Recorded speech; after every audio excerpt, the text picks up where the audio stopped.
I began looking for the secret of success when I was 12 years old. I found it at age 29. That was in 1950. In the spring of 1956, I was asked to put the essence of what I had learned during those many years of the most assiduous reading and research into a rather short essay. Because my working career involved both writing and broadcasting, I would then record the essay for the possible benefit of others. I began thinking about it, turning the ideas over and over in my mind. Finally, I asked myself, what would you tell your children if you found you had only a short time to live? What advice could you pass on to them that would assist them in living highly productive, very successful lives? I awakened at 4 the next morning with the answer to that question clearly in mind. I got up, put on a pot of coffee, and went into my study to put my thoughts on paper. By 10 that morning I had completed the essay. I showered and dressed, and by noon was recording my essay at CBS Recordings in Chicago. It was finished before lunch. I called what I had written and recorded The Strangest Secret. First on tape, then on a 10-inch record, The Strangest Secret became the child that was to grow into the audio recording and publishing industry. Without any effort on my part whatever, no advertising of any kind, The Strangest Secret became a national bestseller. Before very long, my good friend Dick Hutter, then head of Columbia Records in Chicago, told us we had earned a gold record for sales exceeding 1 million copies, and today, as I write this introduction in the early fall of 1986, The Strangest Secret still sells, and the many recorded programs for which it paved the way are now selling to hundreds of thousands of people all over the free world in the form of tape cassettes. I found the secret for which I had searched so long and diligently in a book. Books had become and remain to this day one of my overriding loves. My home is filled with them. They form double rows on the shelves of my study because we don't have enough bookshelves to properly display them. And while nothing can take the place of a tape cassette for a person commuting to and from work in an automobile, books will no doubt remain, for centuries perhaps, the world's great source of knowledge and enjoyment. And now it's time to look back over the intervening years. It's time to revisit The Strangest Secret and examine or re-examine our journey into meaning. And now I must give very special thanks to Diana, my wife, without whose love and laughter and sound thinking and perseverance this book would not have been written at all. She filled my life with love, laughter, and sunshine at a very critical time, and she continues to do so to my everlasting joy. And now, let me thank you, without whom nothing happens, nothing at all. As my old friend Red Motley always said, nothing happens until somebody sells something. In order to fully enjoy prosperity and its accompanying sense of achievement, one needs to have known poverty and an environment in which daily survival is the purpose of life. As a youngster, I didn't know anything about a sense of achievement, but I was all too aware of being very poor. It didn't seem to bother the other kids, but it bothered me. What made it all the more exasperating to me as a boy of 12 was to be poor in Southern California, where there seemed to be so many who were rich. In fact, to me, anyone who had an automobile, an electric refrigerator, and wall-to-wall carpeting was rich, and the children of such people seemed to me to be fortunate indeed. I decided to find out why some people were rich, while so very many of us were poor. The year was 1933. The bottom of the Great Depression. Millions were unemployed. My 2 brothers and I were fortunate. Although our father had disappeared in search of greener pastures, our mother never missed a day at her WPA sewing factory job. Her earnings, I recall, were $55 a month, which produced survival. We lived for a while in Tent City, behind the old Mariner Apartments on the waterfront in Long Beach, California. What makes the difference, I ask myself? Why are some people well off financially and others poor? Why are some so well paid, while others are so poorly paid? What's the difference? What's going on here? I tried asking the adults who live in our neighborhood and soon discovered they didn't know any more than I did. In fact, I made what was to me an astonishing discovery. The adults in our neighborhood didn't know anything at all. They were pitifully uneducated, rudimentary, driven by instinct, other-directed. My mother had many endearing qualities. One was her unfailing good cheer. Another was her love of books. She haunted the public library, and my fondest memory of her seeing her eating her oatmeal and milk, early in the morning before dawn, under that dangling, naked, underpowered light bulb with a book propped up in front of her. She loved travel books especially. Never able to travel herself, she explored the earth from pole to pole with her books on travel and adventure. I'm sure it helped save her sanity during those hard years. She was an attractive woman, still young, but completely dedicated to the raising of her boys. Her books and our battered radio were her only entertainment. She read the books on the long Pacific Electric train rides to and from work in Los Angeles, and after we boys had gone to bed at night. On weekends, after cleaning and doing the laundry, her books again filled her world with exciting travel and high adventure. Later in life, I realized that she never had to stand in a sweltering customs shed, or see her luggage disappear into 3 Italian taxis, or struggle with a foreign language or currency. Yet she traveled from one end of the earth to the other, and was intimate with the most remote places on the planet. That she was able to do so without ever leaving Los Angeles County was a tribute to the excellent public library system. It didn't cost her a dime. And so it was to the Long Beach Public Library that I went, seeking the elusive secret of success. I didn't know where to look amongst those thousands of titles, but I felt sure it was there somewhere. It seemed to me that if anyone had ever figured it out, he surely would have written a book about it. And as I began my search, I soon found myself sidetracked into the world of the most exciting fiction, the Hardy Boys, the great mind-expanding stories of Edgar Rice Burroughs, and the westerns of Zane Grey. Then came the fascinating stories of the Plains Indians by Stanley Vestal, and before I knew it, I was as addicted to books as my mother. I learned about the importance of honesty and personal integrity and courage, and of believing in what is right and being willing to fight for it. I know that it was my early love affair with books that resulted in my getting a better-than-average education. Later, as World War II loomed on the horizon, I left school and enlisted in the Marine Corps. But I continued my studies. I read everything I could lay my hands on.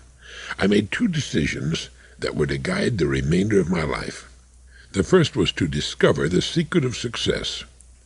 The second was to become a writer. I loved books and wanted to write them myself. Toward the end of the war, I found myself back in the States and working as an instructor at Camp Lejeune, North Carolina. It was driving between the base and nearby Jacksonville that I noticed a radio station under construction and decided to apply for an announcing job, working nights and weekends. I was auditioned and hired. Sitting before the microphone at that small radio station, WJNC, Jacksonville, North Carolina, was the beginning of my radio career. The owner-manager, Lester Gould, and I became good friends. I took to broadcasting like nothing I'd ever done before in my life. I was in my element, and now, more than 40 years later, I'm still at it. My desire to write did not lessen, and gradually I began planning for the day when I would write my own radio programs. My reading and search for the secret of success continued without let-up. I studied the world's great religions. I found myself especially fascinated with philosophy and psychology. But it wasn't until I was 29 and working for CBS in Chicago that one weekend the enlightenment finally came. While reading, it suddenly dawned upon me that I'd been reading the same truth over and over again for many years. I'd read it in the New Testament, in the sayings of Buddha, in the writings of Lao Tzu, in the words of Emerson. And all of a sudden, there they were, the words in the proper order that I'd been looking for 15 years, the astonishing truth that we become what we think about. It was as though I was suddenly immersed in a bright light. Of course, I remember sitting bolt upright at the simplicity of it all. That was what Ortega was talking about when he reminded us that we're the only creatures on earth born into a natural state of disorientation with our world. It had to be because we're the only creatures with the godlike power to create our own worlds, And we do. We do create our own worlds all the years of our lives. We become what we think about most of the time, and if we don't think, which seemed to have been the principal problem of the people back in my old Long Beach, California neighborhood, we don't become anything at all. There it was, just 6 words. There are more than 600,000 words in the English language, but those were the 6 I'd searched for in that particular order since age 12. 15 years it had taken to see the obvious. How could we become anything else? Our minds are the steering mechanisms of our lives, and each of us thinks differently, who does much thinking at all. There at last was the secret of success or of failure, or of something in between. Each of us is sentenced to become what he or she thinks about. Our big brains are what make us human. How we use them decides our destiny. Our minds are the gyro compasses of our lives, and once set, that's where we're going until they're reset. I was amazed that I had not seen the answer before, but delighted nonetheless that I was at last in possession of the key. I had made up my mind to find the secret of success and become a successful writer. I had found the secret, although the fact that it was a secret to so many was strange indeed. Now, to make my living by writing my own radio programs demanded only that I resign a very good job with CBS and strike out on my own.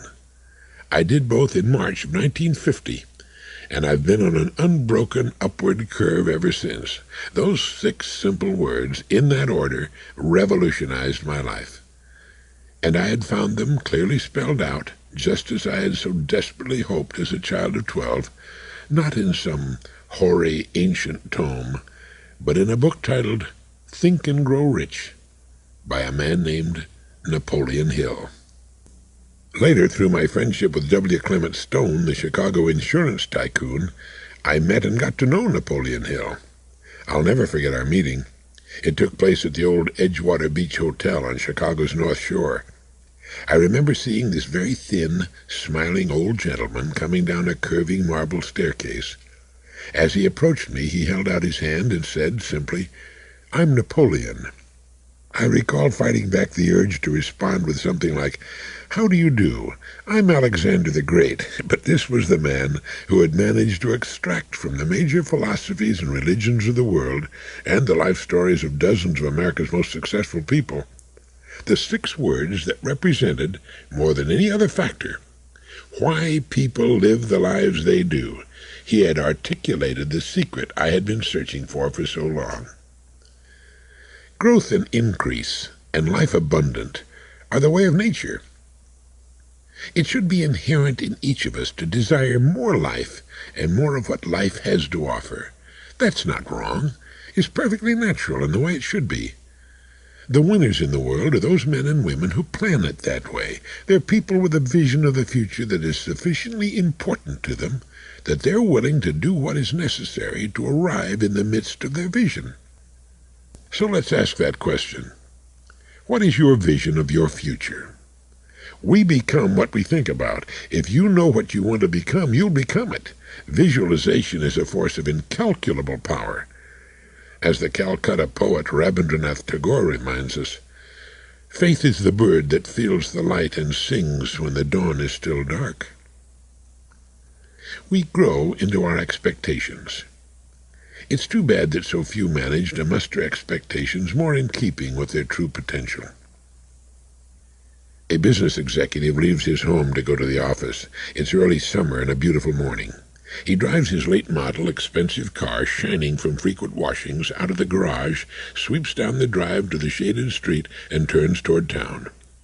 On both sides of the street, fine homes can be seen, their lawns and landscaping well cared for, their paint bright, windows sparkling clean in the early morning light. Our business executive drinks in the sight. Beautiful, he says to himself. What a lovely morning. All is well. His world is in order. His fine car makes hardly a sound as it moves along the clean, orderly street. The neighborhood reflects this executive and the people in his socio-economic group who own the houses up and down the street. It's as natural for our business executive and his wife to choose the home in which they live and pay the price for it as it is for any family anywhere. They think and live in those terms. The neighborhood reflects them, their education and aspirations, their levels of accomplishment, and costs them no more from a percentage of income standpoint than do the homes and neighborhoods of anyone else in the country. And, this is important, once acquired, that home and neighborhood and society represent constant reinforcement of themselves and their place in the scheme of things. Now, they may move further upwards or sideways, but the chances of their moving backwards, or let's say downwards, are so small as to be negligible. Their environment is a mirror of their current place on the human achievement ladder. You are, at this moment, the sum total of your thoughts to this point in your life, and so am I, and so is that man across the street, and there, that woman going into the supermarket. Watch them, study them, look at their faces. They're the most interesting creatures on the planet, and the most charged with possibilities. But do they know that? Do they know that their daily lives are mirrors of their thinking? Do they know about the subject we're discussing here? Alas, no. Most of them do not. Most of them are simply keeping pace with the slice of their socio-economic pyramid they have unconsciously chosen as their lot in life.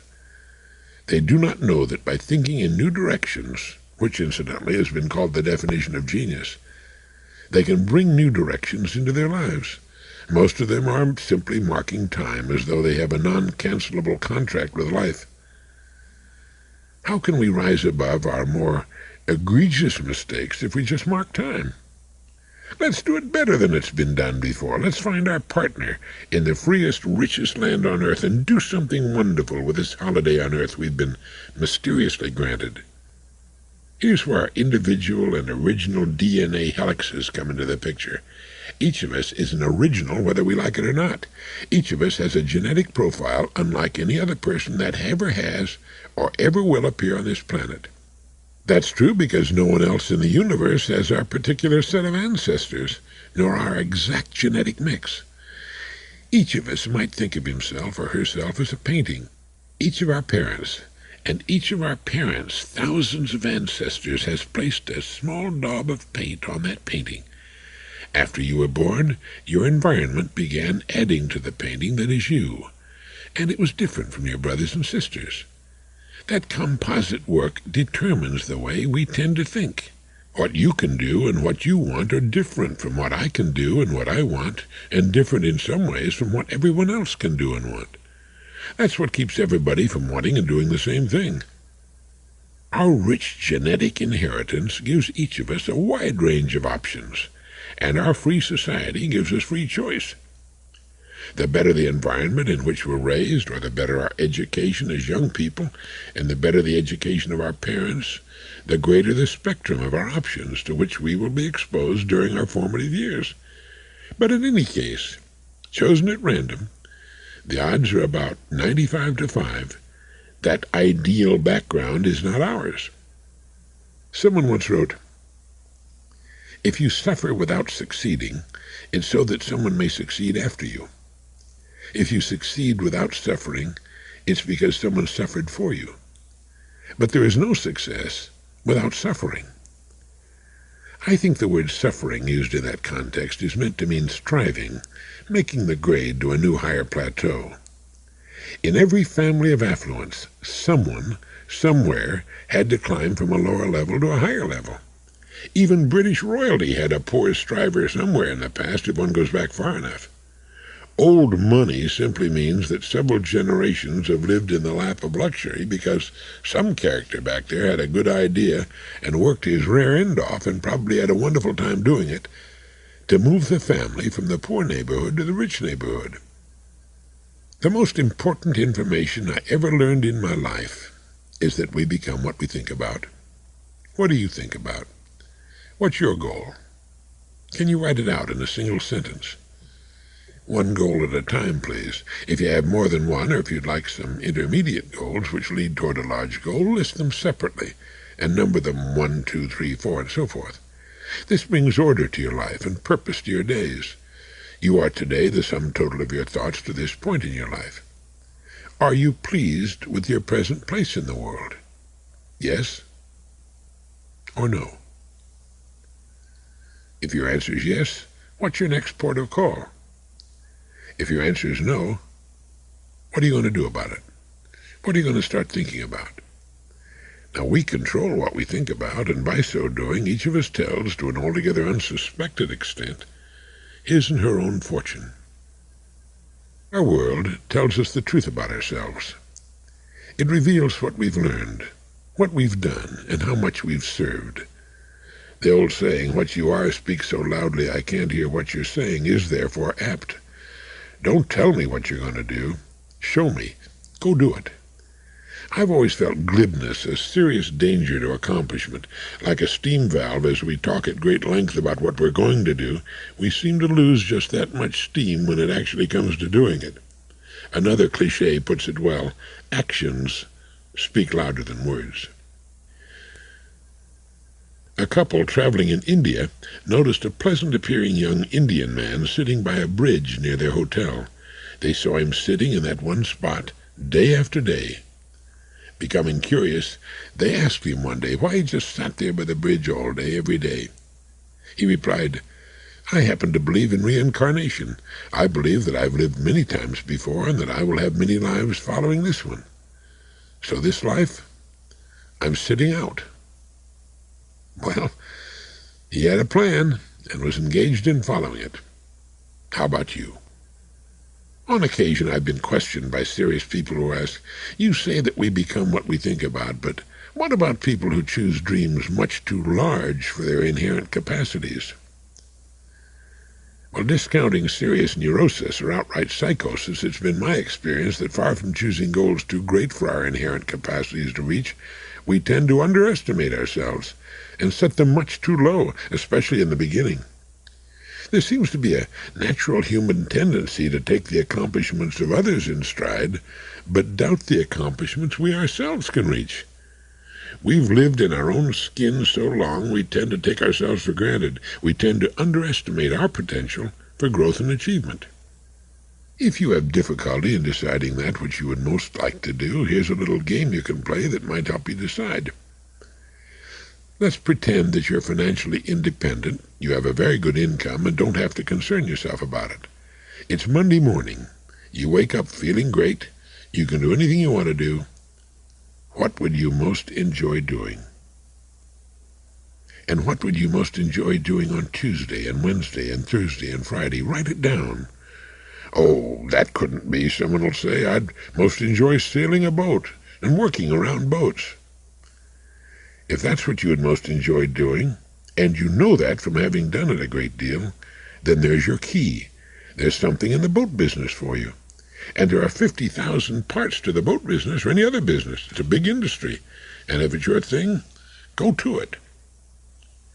Whatever your mind most naturally turns to, that's probably the key to an enjoyable and productive future. Examine it. Write it down. Explore it from every possible angle. There's opportunity there, worlds of it. We do not seriously choose goals that are beyond our inherent capacity to achieve. Our very choice is determined by what we are, our genetic set, we might say. But in doing that which we most enjoy, we will very probably make our most significant contribution to society. And it is by the contribution we make to society that our rewards are determined. As you sow, so shall you reap. The more one thinks about that great truth, the more one would like to see it emblazoned on the walls of schoolrooms, boardrooms, the agencies of government, and as a periodic television message along with radio spots and appropriate outdoor advertising. Anyone who's been an adult for any appreciable length of time can assess the extent and quality of his or her sowing by the simple expedient of taking inventory of his or her harvest. Our harvest at any point in our lives is the total input from our world. It is represented by our family, our spiritual life, the friends we've acquired, the attitude of our co-workers toward us, the place in which we live, the things we own, and, of course, our financial return. Our harvest, at any given time, is the total of what we have accumulated and are receiving from the world in which we're participating, and it is, of course, dependent upon the extent and quality of our efforts and service. As we sow, so we reap. Cause and effect. For every action, there's an equal and opposite reaction. You needn't bother to look for exceptions to that rule. There aren't any. The great law does not deviate for anyone. If your grandfather left you $300 million after taxes, you would still be subject to the great law of cause and effect. You would be happy or miserable, or a combination of both, and you would be successful or unsuccessful as a person, dependent solely on the causes you set in motion. As you would sow, so would you reap all the years of your life. If you sow friendship, you will receive friendship in return. If you sow love, you will receive love in return. If you sow that which is good and beneficial to all concerned, your harvest will be good and beneficial to you. But in all cases, it is we who must set the law in motion, or in cases where the law is set in motion by others, it will be our response as a participant that will keep it going or stop it dead in its tracks as far as we are personally concerned. I've long used the metaphor of the wood stove. We must supply the wood and strike the match if we desire heat in return. To sit in front of a cold stove and demand that it supply heat first before we'll take any action is to sit in front of a cold stove forever. A what's-in-it-for-me attitude attempts to preempt heat from our wood stove before bothering to supply the wood and light the fire. People say, "I need a job," or "I need work." Here, once again, we have the cold stove metaphor, the childish acquisitiveness. How different it would be if the same people said, "I know I can be of service to the people of this community. Now, what can I do best that will do the best possible job of serving these people and still be a service that I'll enjoy providing?" Here we have the wood and the striking match, at least in inchoate form. We're on the right track. The distinguished Dr. Albert Einstein was once asked, "Doctor, why are we here?" He turned to his questioner in surprise that he had asked so elementary a question and replied, "We're here to serve other people." Of course, we're here to serve. Everything that we ever receive and from which we will derive special pleasure and joy will come to us as a result of our having served. It's the key to a happy marriage and a happy family. It's the key to a happy organization of any kind. Here's the answer to the question that bothered me as a youngster. Why do some people earn more money than others when they work about the same amount of time? In fact, there's a small percentage of people whose earnings bear little or no relation to the time spent working. Why is that? It has to do with the nature of their service, coupled with the ancient law of supply and demand. A man with the talent to pitch 20 or more winning baseball games or bat over 300 is going to be paid great sums of money during the time he can perform such game-winning feats. That's because there are very few like him. Every team wants him, and he can demand top dollar. He's a star. He entertains millions of fans. Entertains equals serves. For many years, and perhaps earns a place in the Hall of Fame. Lloyd Webber writes hit musicals.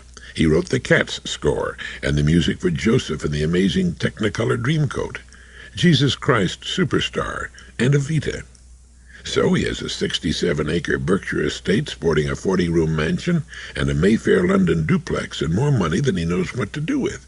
He's entertained, served, millions, and will no doubt continue to do so as he makes his astonishing talent available to the world. Turn what you have into something hundreds, thousands, or even millions of people can use and or enjoy, and you may purchase fabulous personal things too. As we sow, so shall we reap. If our sowing serves great numbers of people, our harvest will reflect that service. What do you love to do? What can you do that will earn you a lot of money even when you're playing golf or out on your boat? What do you love to do that can serve others without your having to be there personally? How can you beat the personal service requirement of so many jobs? If being a first-class waiter in a first-class restaurant brings you into daily contact with friends you've made over the years and keeps you active and young and you love it, stay with it. Take good care of your feet and enjoy. Nothing is more satisfying than first-class people doing first-class jobs. We need all we can get, and we'll pay them well. You can be in a personal service line of service, or you can produce something that will make you wealthy or provide you with an excellent income, whether you continue to work or not. The choice is yours. Yes, the choice is yours to make. That's your part of the bargain. You don't have to have the unique talent of a 20-game winning pitcher or a 300 hitter or the special talent of a Lloyd Webber to become a millionaire. What is it that you do best? What do you most enjoy doing? Chances are there's a yawning opportunity lurking in there somewhere. I found my specialty. Now, what's yours? That's your part of the bargain. That's your responsibility. But your rewards all the years of your life will be in precise proportion to your service. You are here to serve others just as they serve you. How can you maximize your service? How can you serve not only your regular customers, but perhaps the people in your profession as well? I slept and dreamt that life was joy. I woke and saw that life was duty. I acted, and behold, duty was joy. That little poem by Rabindranath Tagore, the Calcutta poet, is what it's all about. The successful man or woman is the person who can say, this is the goal I'm working toward, and this is the way I'm going to get there. And when I reach that goal, I'll have others by that time, and I'll use this same system, improved by then, to reach those goals as well. Can you say that? If not, you still have some in-depth thinking and self-examination to work on, and don't despair. That kind of personal maturity comes to different people at different stages of their lives. Let me tell you how a friend of mine and his wife, working together, became millionaires. They began by rebuilding automobile engines. They both worked at it, and Beryl took care of the growing family. But the deeply embedded grease in their hands became a problem. They couldn't get them clean, especially Beryl, so they began experimenting, trying to solve a problem with different materials that would clean away the deeply embedded black grease and not destroy her hard-working hands at the same time. They began experimenting with different kinds of cleaners and different kinds of creams for the protection of skin. And one day, after many experiments, they managed to put together a product that did the job. It actually cleaned the hands and kept them soft and comfortable. It worked beautifully for both of them. And so they let a friend with the same problem try their concoction. It worked for him too, and he and his wife raved about the product. Mervyn and Beryl called the product Flight and began selling it all over South Africa. That's where my friends live. They were wonderfully successful, although they had to come up with an entirely new way of distributing and selling their product. In each town in the country, they recruited young women to call on service stations and garages, wherever people worked with dirty machinery. The young women would demonstrate the product and take orders. They were happy with their commissions, the customers were happy with the new product, and Beryl and Mervyn, who were now mixing the stuff by the ton, were happy with their profits. They became so successful that a big cleansing product company bought their company from them for 5 million rand. That was about $5 million at the time. So Mervyn and Beryl deposited their newfound wealth and went about the business of raising their 5 children. But the big cleansing product company was too institutionalized to bother with a sales force of young women that demanded personal attention and very special know-how. After 2 or 3 years, its directors gave the company back to Mervyn and Beryl, saying they couldn't be bothered. So Mervyn and Beryl got the 5 million rand and their company back. They're now in the process of expanding their product overseas. Mervyn and Beryl Nyland and their 5 fine children are among the nicest people we know. Examine what you do every day. There are more opportunities presently lurking in your present work, regardless of what that work may be, than you could develop in a lifetime. If you're a janitor, can you make a better broom or mop, a cleaning product? What do you see as you go about your work that could stand improvement? How can you multiply your service? It's often the multiplication of what we do that is the key to increasing our service rewards factor. Once my radio program was heard on one radio station in the United States. As I write this, my daily commentary, Our Changing World, is heard on hundreds of radio stations throughout the United States, Canada, Mexico, Australia, New Zealand, Fiji, South Africa, the Bahamas, and dozens of other places. Now, instead of talking only with the radio listeners in one market area, I talk to them in more than 1,000. Take what you do, what you most enjoy doing, and find a way to multiply it. You needn't hurry. A slow, steady growth is best. If you work at a salaried job, what is it about your work, some facet of your work, that can be developed into a multiplied service? What do you know that others need and want to know? What's your hobby? Think, but think with a pen and pad of paper. Keep paper with you or near you at all times. You'll want to start writing down your ideas. Remember, your rewards are now and must always be in proportion to your service. Find ways, good, solid, healthy ways to increase your service, and your increased rewards will take care of themselves. What percentage of the people do you believe have this service rewards idea straight in their minds? Would you say 1%? That might be a generous estimate. Yet how many people are familiar with the biblical statement, as ye sow, so shall ye reap? 95%? About that. How many people believe it's literally true in our lives? That is much more than a happy saying from the Bible. That's right, they don't think about it in those terms. But the unbreakable law it describes is at work every moment of every day of our lives, cause and effect. For every action, there is an equal and opposite reaction. He worked all his life, but never had anything to show for it. You ever heard that comment? I have. As a youngster, I heard it often. He apparently achieved a kind of parity between what he was doing for a living and the living it was paying for. His service was limited, and it limited his income. It apparently satisfied him. He did nothing to change it. Our housekeeper once commented that her husband couldn't understand why, no matter how hard he worked, he couldn't get ahead financially. It turned out that he was a mechanic. He worked on one car at a time for 8 hours a day. How much can such work be worth? How much can each customer be charged? Then there's the overhead, the cost of doing business. By the time the mechanic is paid, it's true. It's going to be very difficult for him to get ahead financially. But he chose that line of work.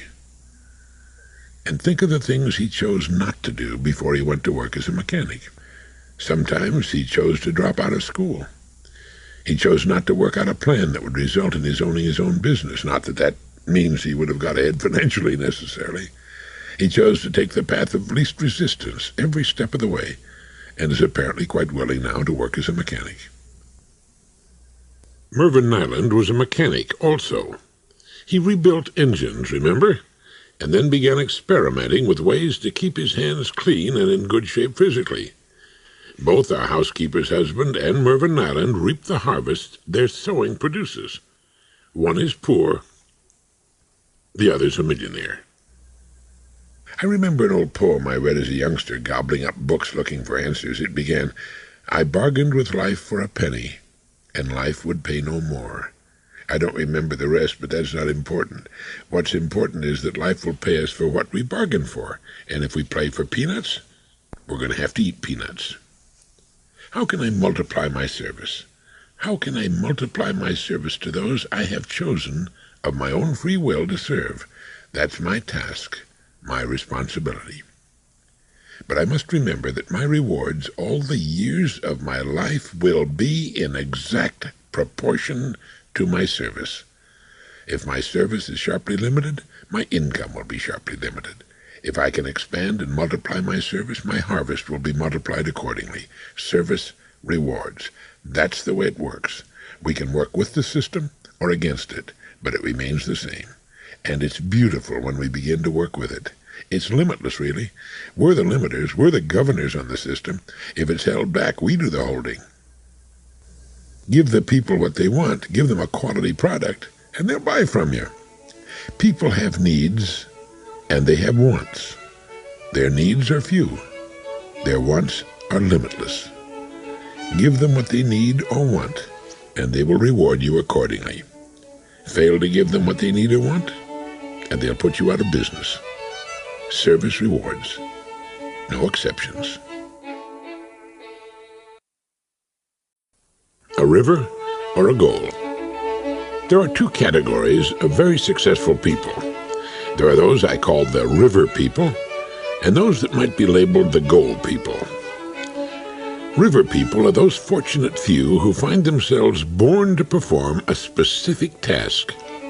They're usually well aware of just what that task is while they're still quite young.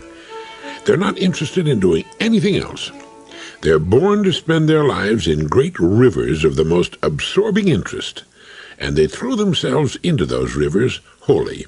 Mozart and Leonardo da Vinci were river people. There are hundreds of thousands of river people living today, and they can be found in all fields. There are finest musicians and performers in all the arts. They're writers, scientists, lawmakers. They can be found in every profession. Dr. Al Roten, the brilliant microneurosurgeon at the University of Florida, comes to mind as I record this subject. He heads the teaching center, and he performs brilliant, life-saving surgical procedures. I saw a dozen or so physicians there from all over the world, sitting around a circular table, peering through powerful microscopes and operating on the brains of mice in order to perfect their skills in microneurosurgery. They use instruments specially designed for such fine work. Tiny, delicate forceps, sutures so fine they're nearly invisible to the naked eye, and miniature scalpels. Their movements are barely perceptible as they work on nerves and tiny blood vessels. Dr. Roten can be seen in the halls of the hospital from early in the morning until very late at night. One Sunday afternoon we were taking a walk, and I asked him why he didn't have a high-priced practice in New York or Beverly Hills. He walked along in silence for a few minutes, then he said, "Where I get my satisfaction out of all this, Earl, is knowing that somewhere in the world every day people are getting better medicine, better surgery, because of what we're doing here." His work is his life, and vice versa. I'm afraid his family's not seen too much of him over the years, and that's true of all river people. Henry Royce was such a person. His obsession was to build the world's finest and quietest motor car. At the time he started work on what was to become the world standard for excellence in automotive design and manufacture early in the 20th century, the automobile engine sounded like a modern clothes dryer filled with empty cans punctuated with gunshots. Royce was convinced that the parts of an internal combustion engine could be so finely manufactured to such exacting tolerances and so perfectly lubricated that the noise of their operation would be, or could be, barely perceptible to people standing nearby. He stalked about the plant in a nearly constant march. He would not take the time to eat, so a boy was hired to follow him around with a sandwich and a glass of milk. When Royce became sleepy, he would lie on a cot in the plant and take a nap. Then he was up again, examining everything. One day he overheard one of his engineers saying to a workman, "That's good enough," and Royce hit the ceiling. "It is not good enough," he shouted. "It's never good enough.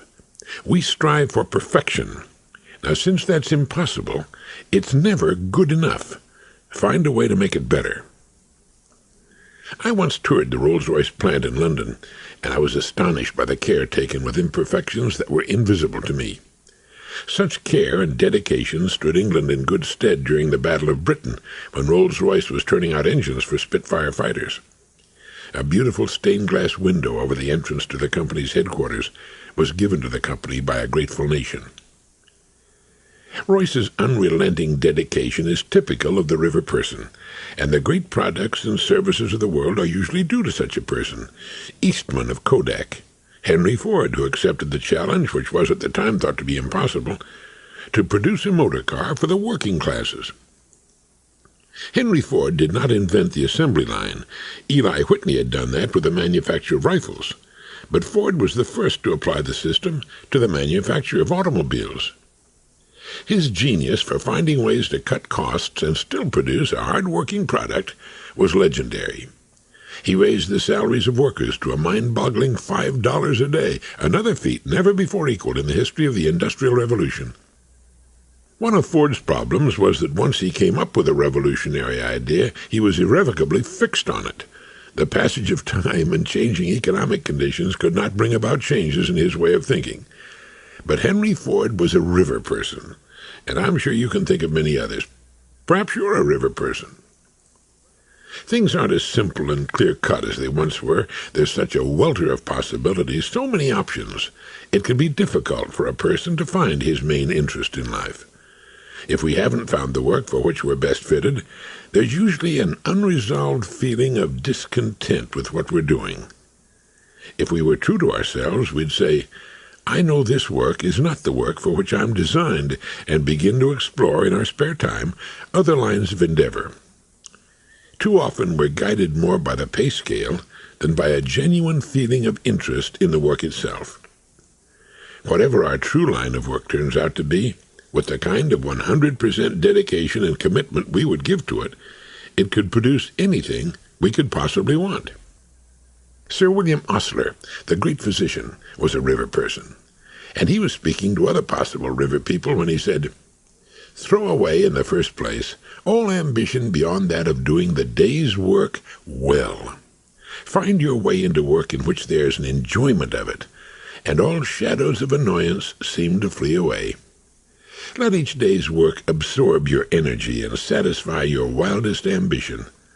Success in the long run depends on endurance and perseverance. All things come to him who has learned to labor and wait, whose talents develop in the still and quiet years of unselfish work."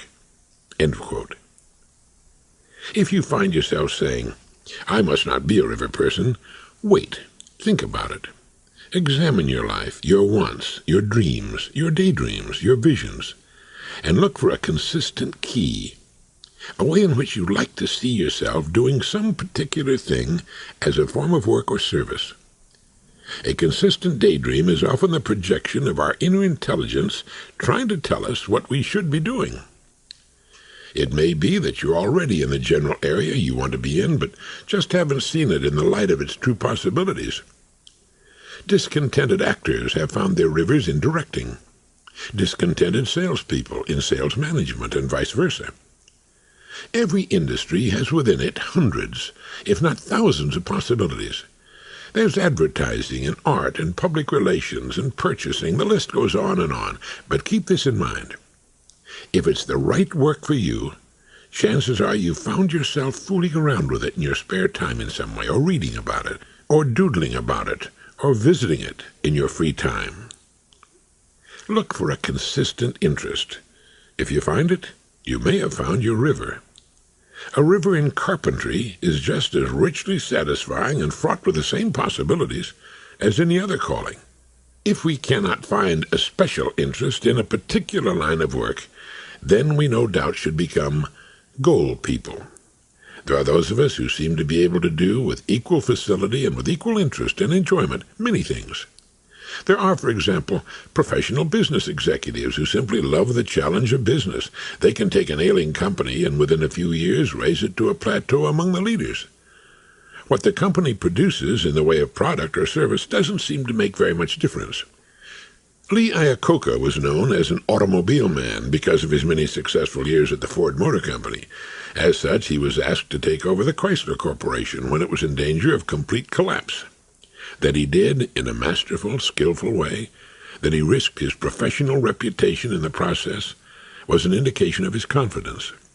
The rest of the story is history, but Lee Iacocca might have done just as well taking over a corporation manufacturing toys or copiers or computers or whatever. Iacocca is a goal person. Now many will ask, well, why set goals at all? Why not just take things as they come and do your best with what you've been given to do? That been-given business is often a way of saying you stumbled into a chance opportunity for work and simply stayed there. A goal gives a picture to the human subconscious. Everyone has goals, whether he or she will admit it or not. Whatever you want to bring about in your life represents a goal. That dress in I. Magnan's window, that sports car, the condominium apartment in Florida, the home in Martha's Vineyard, the man or woman you want to date. Wants are goals. Without a goal, we're much like the man with a boat and nowhere to go. Goals give us the drive and energy we need to remain on the track long enough for their accomplishment.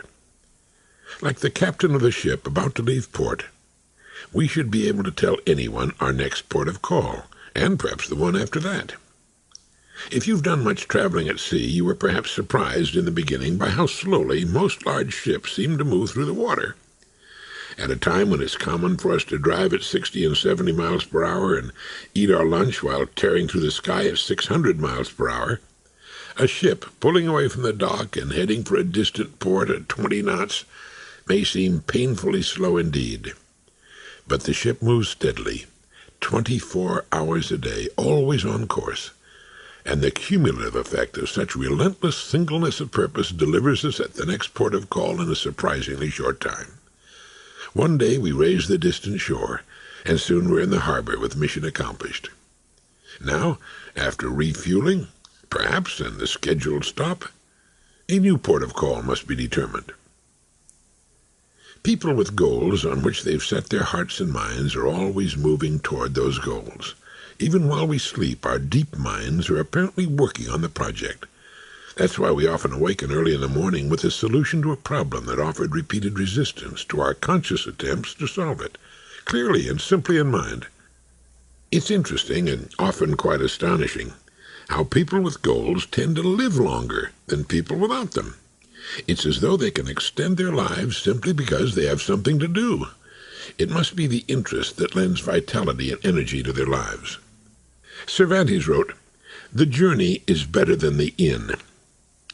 It's good to rest at the inn after a long journey, just as it's good for our ship to tie up at the dock for a few days' rest after a long sea voyage. But Cervantes was certainly right. The journey is better than the inn. Because the journey is life and experience. It puts us in the way of new interests and the most astonishing synchronicity.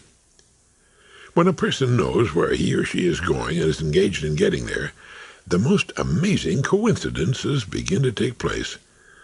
It's like reading something by Victor Hugo, in that the coincidences often take on the most outrageous appropriateness.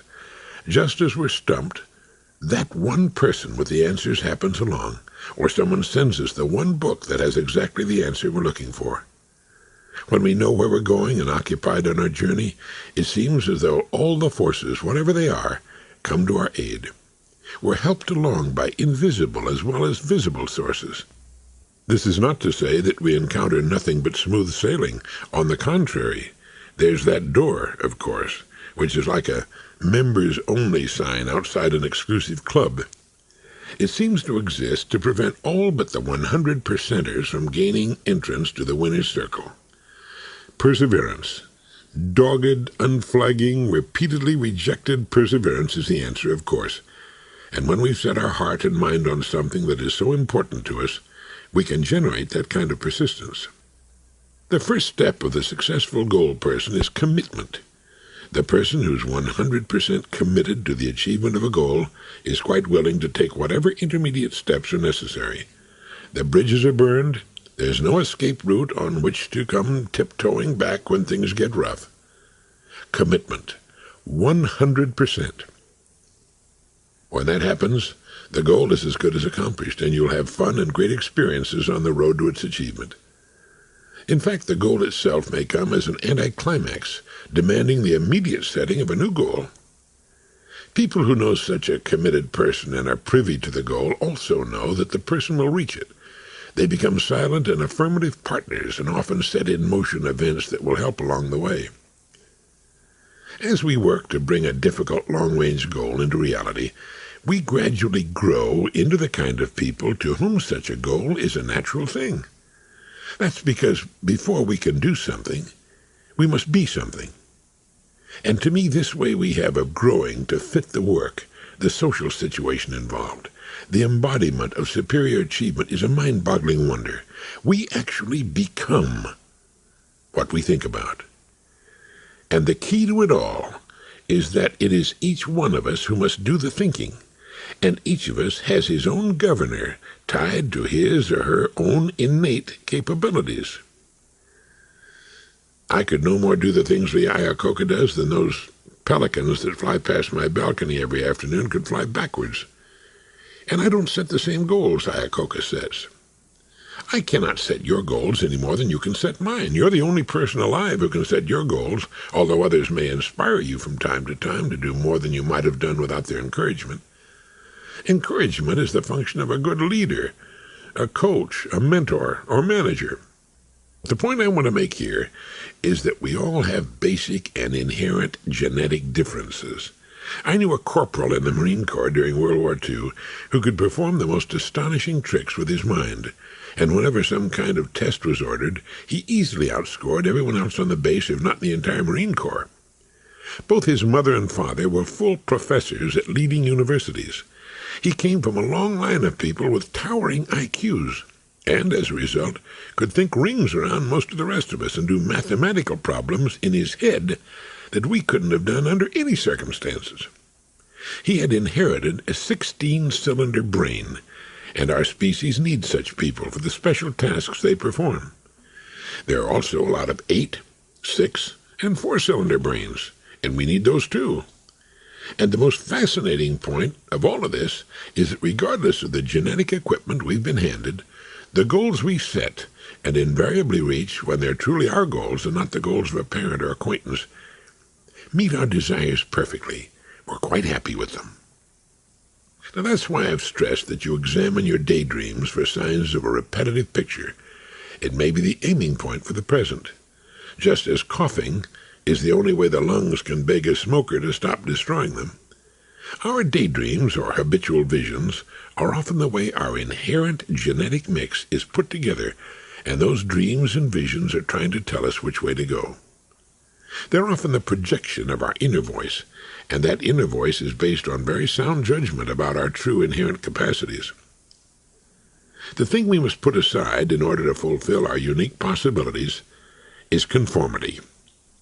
We all conform in hundreds of ways, even those of us who feel we've gone our own individual way in the world, who have lived more or less as free and independent spirits, are conformists to an extent that would no doubt surprise us if each of those ways was listed and printed out for us. But we need to recognize that there are ways in which we must not conform, and we need to recognize the fact that the tendency to conform to the standards of others without question is insidious and ever-present. There's a human tendency, no doubt acquired and strengthened in childhood, to believe that whatever people in significant numbers are doing must be correct, or so many of them wouldn't be doing it. That statement may never be spoken or thought of in just that way, but I'm sure you know what I mean. When I was a youngster, popular things were believed to be best. Florsheim shoes were thought to be the best, as were Hart, Schaffner, and Marx suits. Not that I ever owned either during that time. My father, and no doubt hundreds of thousands in similar situations, felt that Pontiac was the best car, but earlier it had been Buick. These were popular fads, which, unless one conformed to them, one simply wasn't in, or later hip. To flash the proper label indicated that you were knowledgeable about what to wear and drive. That was before Father took off for greener pastures. The fact is, they were all wrong. The popular, heavily advertised brands were fine and suited the great masses of people quite handily, but they really were not the best that money could buy. The great majority of people seldom enjoy the best of anything. They don't drink the best scotch or bourbon, wear the best clothes or shoes, or drive the best cars. The best is never the most popular. Now, I mention these things to establish the importance of questioning the things we do. Do we do them because they're what everybody else is doing, or because we've come to the conclusion that they're best for us and our personal journey into meaning? To young people, the need to belong is paramount. The group is the thing, and to be a member of the group, quite sufficient. So sufficient that one is quite willing to lose every vestige of individuality and take on the trappings, speech, and habits of the group. Oh, God, just let me belong is their unspoken prayer, and that's fine.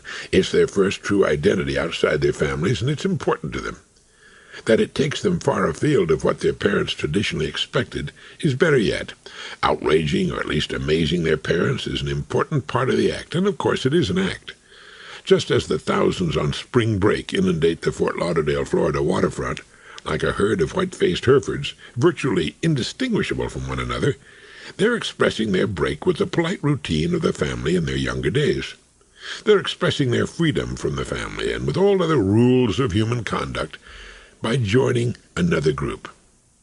They're still as individually faceless as they were before, perhaps more so. But this passage right is important to them. Fine. But then it's time for each of them to find his and her own pathway in the world, and it's my observation that very few of them do. They've simply left one group and joined another. And while they will soon put aside such childish and primitive activity, chances are they'll still represent a group and act in most ways in unison. They will tend to live in tract homes or condominium apartments with all the charm and creative touches of army barracks, and spend their entire lives taking their cues from those in their peer group.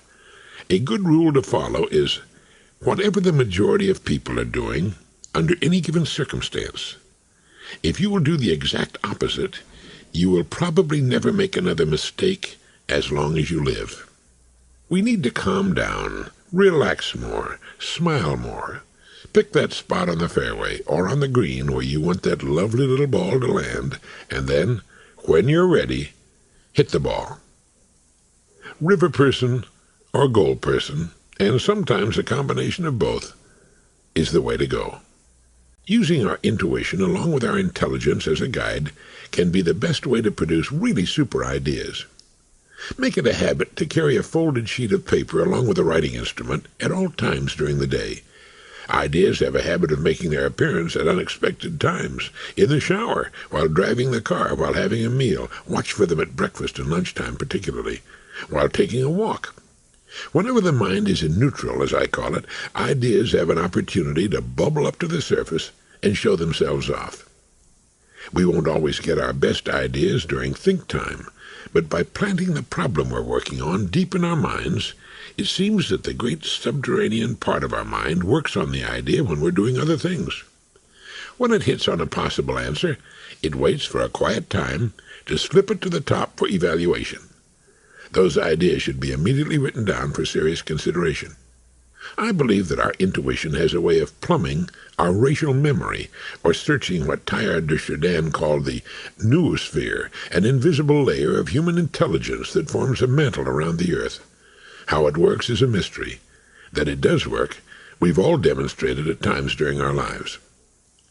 Planting a problem or question deep in the subconscious by first turning it every which way during an in-depth conscious attempt to solve it usually results in the answer eventually appearing completely unbidden in our consciousness. Of course, we often say, it's so obvious. But it was not obvious when we rotated it on the rotisserie of our consciousness. It seems to happen with more frequency for those who count on its happening, who expect it and watch for it, as a ship's lookout watches for a light in the darkness. Women tend to be better at this than men. They seem to live closer to their intuition. Perhaps it's because they've historically had to, since they lack the physical strength to challenge men on a more basic level. I took my grandson to lunch recently. He's 10 years old. As we walked to the car afterward, there were some young men working with picks and shovels and jackhammers in what appeared to be the demolition of a service station. They were surrounded by dense clouds of cement dust as, stripped to the waist, they wielded their jackhammer, heavy picks, and shoveled the broken concrete. I stopped, and pointing to the young workman, asked Danny if that's the kind of work he wanted to do when he grew up. He watched them quietly for a moment and then shook his head. In the car, I explained to Danny that when men and women perform purely physical work, they're not utilizing their greatest resource. Thinking men and women are using their resources in the proper order. We can think better, more profitably, and serve more people through ideas than we can ever do physically. And it's better for our health, too. Then we have the joy of using our physical bodies for more agreeable pursuits: tennis, golf, sailing, fishing, swimming, camping, hiking, mountain climbing, running, exercising. Ideas, the great ideas that move us to be better and greater than we now are the deeply embedded anchors that will hold us in place steadfastly when the great storms of life crash about us. They're the anchors that prevent our being intimidated or diverted from our path by expediency, fad, or demagoguery. Great ideas provide us with a set of sensors that can pick up the dishonest and the phony, revealing the cheap and shoddy and the so-called quick buck. Great ideas provide a lifelong security system for us without disturbing our sense of humor. In fact, our sense of humor is greatly enriched by such ideas, and smiling and laughter become important parts of our days. We're by no means immune to mistakes, but we understand that they're a natural part of growth and reaching into the unknown. The ideas we hold should be in concert with our goals if our goals are to be successfully achieved. We say, I have an idea. What is that? It's surely more than a neurochemical electrical response, although it's that too. An idea is the bringing together of known increments to provide a new result. Let's go to the beach, someone says. Without a moment's hesitation, we take the known beach factor, add it to existing transportation facilities, the proper clothing, possibly a picnic lunch, and suggest the resulting idea to those we're with at the time. It all happens instantaneously, although all sorts of interconnections are going on in our brains. The greater our general information, the more combinations we can put together, and the greater the reach of our possibility thinking, as Dr. Robert Schuller calls it. That's why young people should think twice before complaining about school courses they'll never use as adults. All information of a positive kind has value when we're formulating ideas. When we set an important goal for ourselves, we present to our mind a problem to be solved, a challenge to be successfully fulfilled. Instantly, far down in the labyrinthine interstices of its vast potential, the mind goes to work to find the information we need to turn that idea into reality. We commonly use this astonishing ability for ordinary things. For example, the idea of obtaining a particular automobile soon becomes a true automobile we can drive and wash on warm Sunday afternoons. Perhaps our path from inception of the idea to the time we get into the automobile, turn on the key, and drive away is rather tortuous, even circular, leading first here and then there. More often than not, we get in our own way by doubting the suggestions that filter into our consciousness, only to discover later that they would have been marvelous shortcuts and simplifications of the process if we'd only heeded them.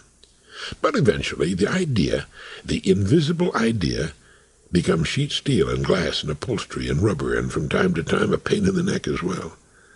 The idea has become real in our lives, even if it takes 3 years to pay for it. We become what we think about, but the thinking is up to us, and the degree to which people regularly underestimate their capacity for accomplishment is immeasurable. Curiously, we think nothing of the accomplishments of others. That is, what others do we tend to take in stride. But when it comes to setting goals for ourselves, we tend to play things outrageously safe, and thus remain within limits embarrassingly small. Especially if there's some sort of maintenance program in effect. That is, if we have a job, though its real demands upon us are minimal, we will usually shut down any other efforts to prepare ourselves for 1, a much better, more interesting kind of work, or 2, any sudden emergency that might develop. I remember watching a television news program in which laid-off workers of a closed Navy yard were being interviewed. The announcer asked, "Well, what are you men going to do now that the Navy Yard is closed down?" The man nearest to him said, "Well, I guess we'll just have to wait for it to reopen again." Another man said, "Oh, I've worked in this Navy Yard for 25 years. I don't know anything else." Here were human cattle that could graze in only one pasture, if we're to believe them, and now that the pasture was no longer there, they'd simply sit down and waste away. In 25 years, in his spare time, a person could learn to do heart transplants. What were all these people doing with the 16 hours a day they were not working? What about weekends and vacations? Take a pen and paper and work out the number of hours the average working person is actually on the job during a typical year. Then subtract it from the rest of his or her waking time. If an hour a day were devoted to learning, to doing anything of a valuable nature, the ending of a job would be an incidental thing, perhaps an actual benefit. And how about think time? Any man who is responsible for providing for his family should have emergency plans A, B, and C, at least A. Just as a platoon leader in combat must ask himself, what if the enemy attacks at night? From the rear, on Sunday morning during breakfast. The family provider should ask and work out on that legal pad, What to do if the company I work for goes out of business, or lets me go for any reason, or moves to Europe? It's the kind of thinking that a man and his wife can do together as well as separately, and, as a result, have several possible courses of action. And in the meantime, how about that educational program in my main field of interest? I certainly don't want to be as dumb 5 years from now as I am today. But the Navy Yard workers that were interviewed on that television program were just as dumb as they'd been 20 years before. The adults I questioned as a boy of 12 were not one iota smarter than they had been as 15-year-olds. They had shut down their thinking and learning apparatus. They were living creatures that responded to stimuli of the most basic kind, and that was about all. When they were hungry, they looked about for something to eat, sleep, food, sex. The rest of the time, they absorbed whatever the world happened to present to them. They laughed at the Jack Benny and Fibber McGee and Molly radio programs. They slapped their knees and shook their heads and laughed, and then lapsed back into the partial coma that represented their usual waking state. During the industrial shakeout of the early 80s, we heard this comment again and again. I worked for that company for 30 years, and now I'm out, just like that. To hear them talking, one might think they'd made personal sacrifices for the welfare of the company they'd worked for. They say nothing about the fact that the company paid them for their time on the job and gave them the wherewithal to become anything they might have set their hearts on becoming. It was a fair arrangement. They were not kidnapped and pressed into servitude.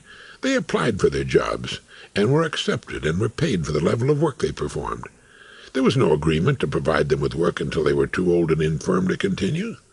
Why didn't they take the possibility of a layoff into consideration and prepare for such an emergency? My good friends John and Elsie did. When John was laid off from the steel company, he and Elsie sold their home in Ohio and moved to Florida, where they retired in the sunshine. If he'd been laid off years sooner, they had their little real estate business, buying, refurbishing, and selling on the side, which they could have turned to full-time. If they had, they would have become rich. The trouble with John and Elsie was that they, like so many of us, underestimated what they could do working for themselves with the time he was devoting to his job at the steel mill. The job and the regular weekly paycheck was something such people just don't voluntarily give up very often. But for most, the job and the union become father and mother figures on whom they depend for safety as well as survival. The company is so big, with such big smokestacks, and employs so many people and makes so much steel or whatever, well, it seems as though it'll be there forever.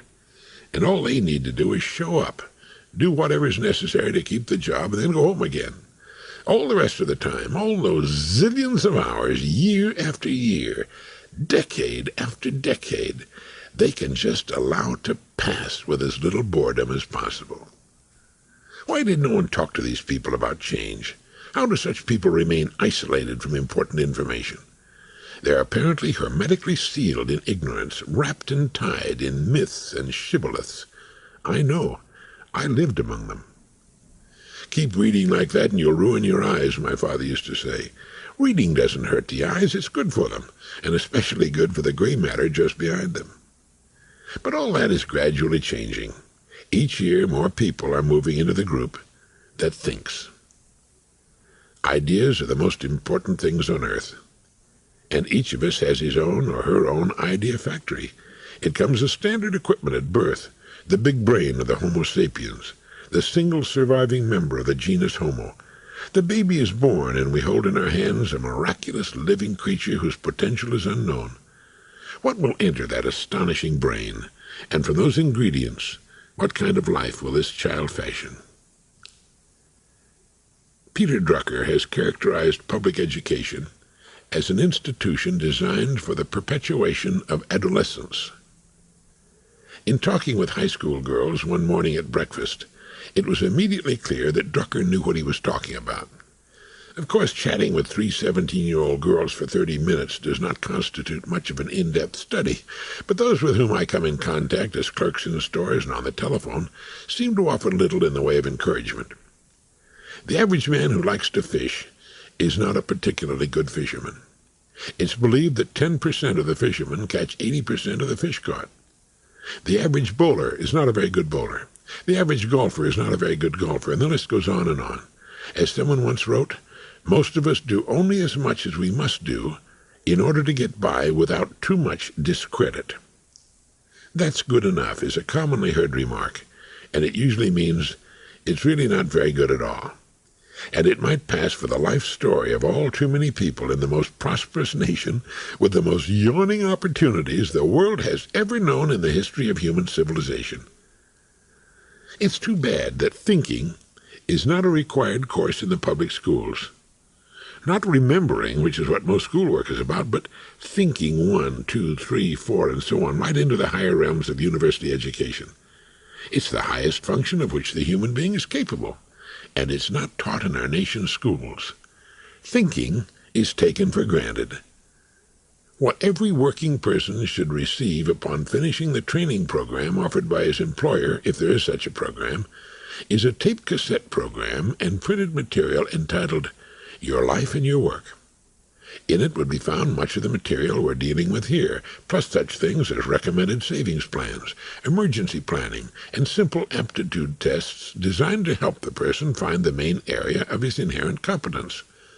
All this should be fascinating to the person. It opens up all kinds of interesting windows of opportunity. Options, options, options. The very things we need if we're to make the kinds of plans that will maximize, at least to some degree, what we are and what we can do. The program would have a section headed, You Have Lost Your Job, and the section would deal with that subject. What can you do that the community wants or needs? The community being the community or the entire United States or the free world. A good friend of mine, Derm Barrett of Ontario, Canada, a business consultant, devoted 800 hours to learning Spanish so thoroughly that he now holds business seminars in numerous Latin American countries. It opened up a whole new world of interest and opportunity for him. 800 hours, about the same time most working people devote to their jobs in just 20 weeks. Learning the Spanish language means learning or beginning to learn about an infinitely rich and fascinating culture. And if anyone needs modern business know-how, it's Latin America. When Derm Barrett explained over the telephone how he had taken on the job of learning Spanish using his own principles of time management and goal setting, and how rewarding the resulting experiences were and are, I could feel his excitement and enthusiasm.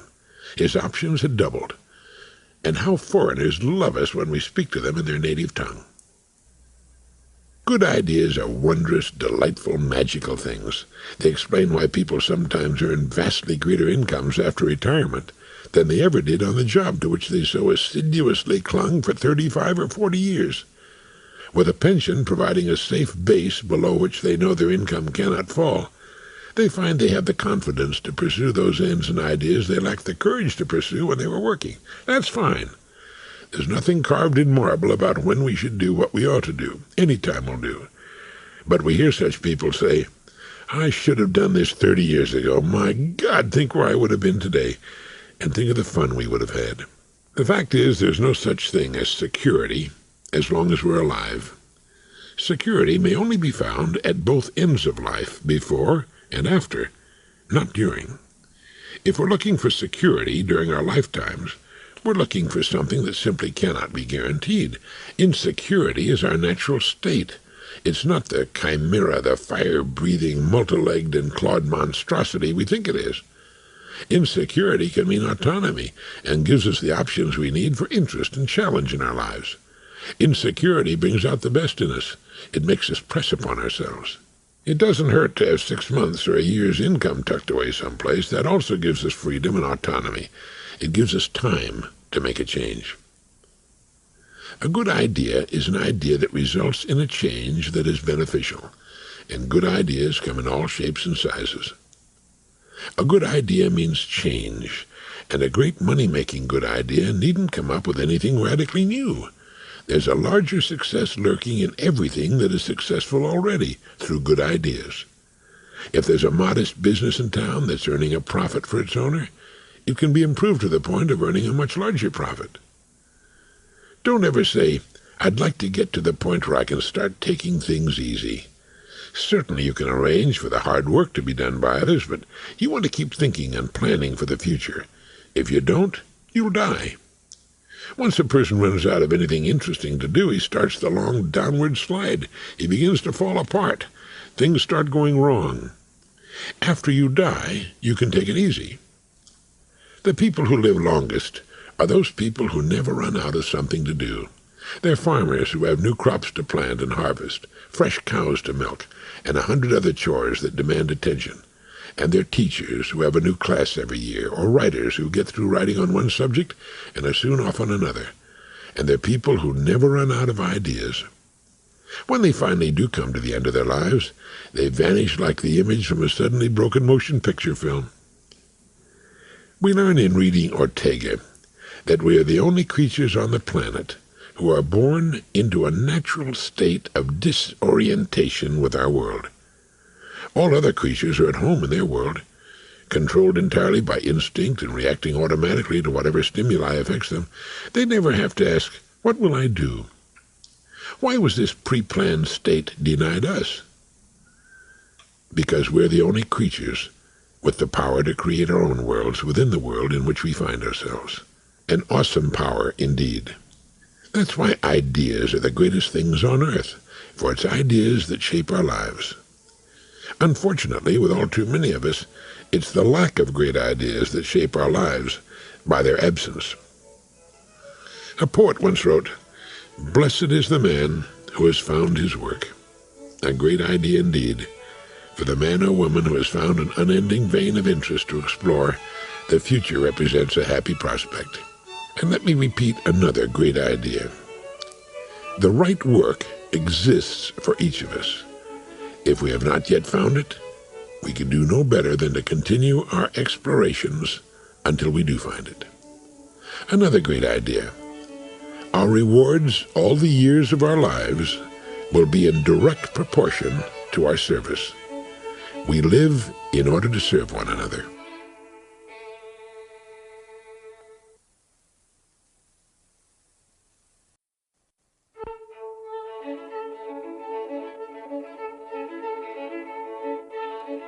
Human beings have wants and needs.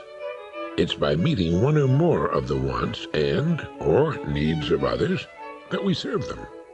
And our rewards, all the years of our lives, will be in relative proportion to our service. Because of that great idea, articulated by Einstein, we can get rid of the what's in it for me approach. That's the hallmark of the immature, the typical small-time operator. There's a restaurant operated by a family in a lovely coastal town in California. Month after month, year after year, it hangs on by its fingernails. Now this despite the fact that the food is quite good and the bakery products excellent. The owners have the idea firmly fixed in their combined mentality that the way to produce the largest profit is to give the least for the best possible price. The idea makes sense on paper. The less one pays for the product one serves, and the greater the price charged, the larger will be the profit spread. But this figuring is without the consent of the customer. The customer has an entirely different idea. The customer wants the most for the least amount of money, and the customer makes the decision as to where he or she will spend his or her money.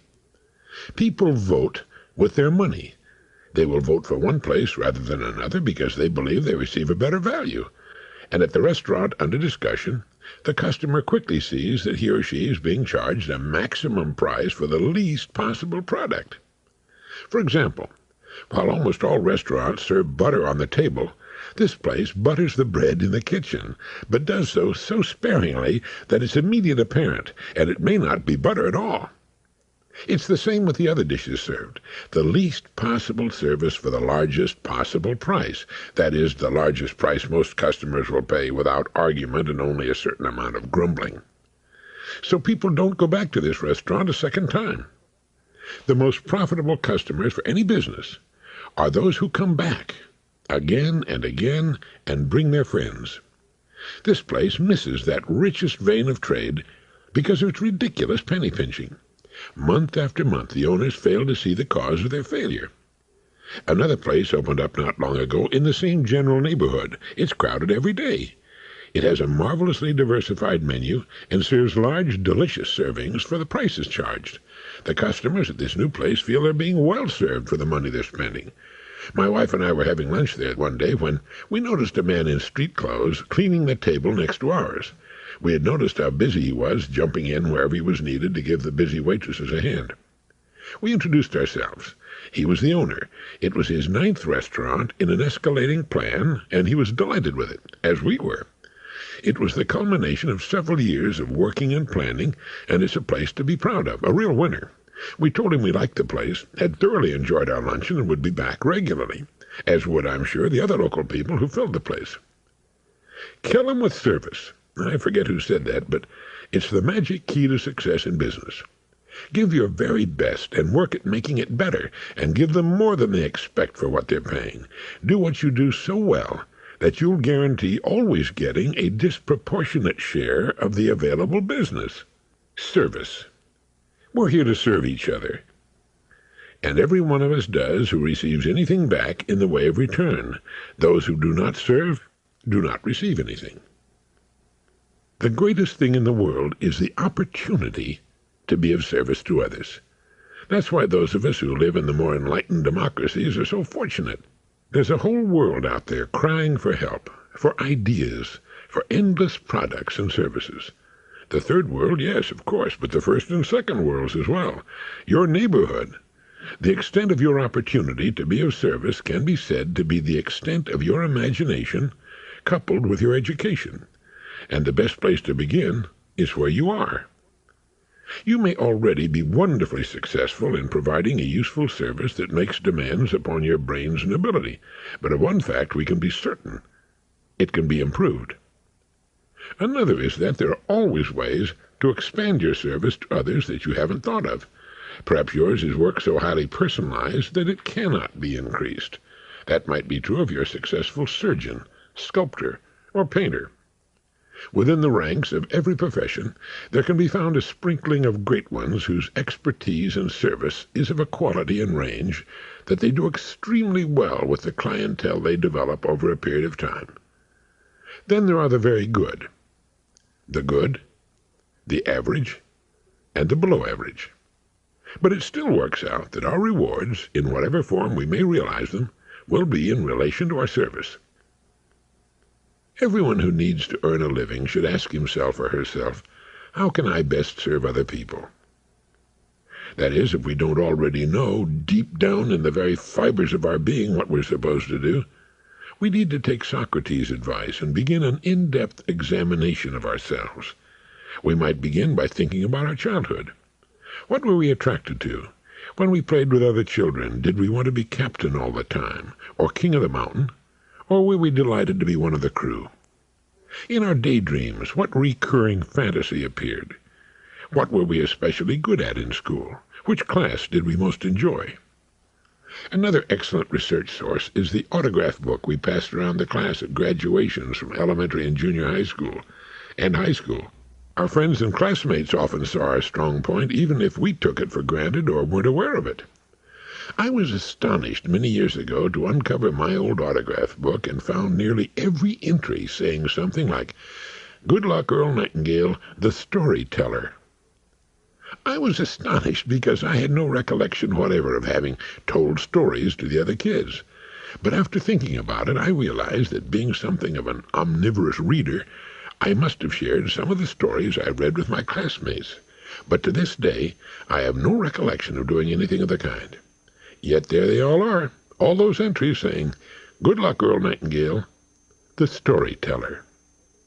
There were my classmates in junior high school and high school actually writing down in my autograph book the career that I should follow. Perhaps they were good enough to do the same for you. To ask, what is the role of attitude in a person's success or failure, is much like asking, what is the role of granite in the Himalayas? Or what is the role of H2O in the Pacific Ocean? Attitude comes very close to being everything about success or failure. With a great attitude, a person can succeed, though he may start with very little else. Attitude makes the sale, or loses it. What is attitude? The dictionary describes it as a matter of bearing or mood, but it's much more than that. Attitude is what sets the stage for what we want or expect to happen. The person who goes through life, as millions do, saying, "With my luck, the whole thing will go down the toilet," goes down the toilet over and over and over and over again. His attitude sets the stage for failure. He or she expects failure. He or she thinks about failing, and he or she fails over and over and over and over again. A person can have a great education, but if he also has a poor attitude, he will almost certainly fail. The attitude that demands excellence always results in excellence. You and I can see to it that we maintain an attitude of great expectations. It's more fun and so much more interesting to adopt and keep such an attitude, and it always results in our reaching new levels of achievement. We're not born with a drive for excellence in our lives and work. Those are qualities that come from learning or experience or both.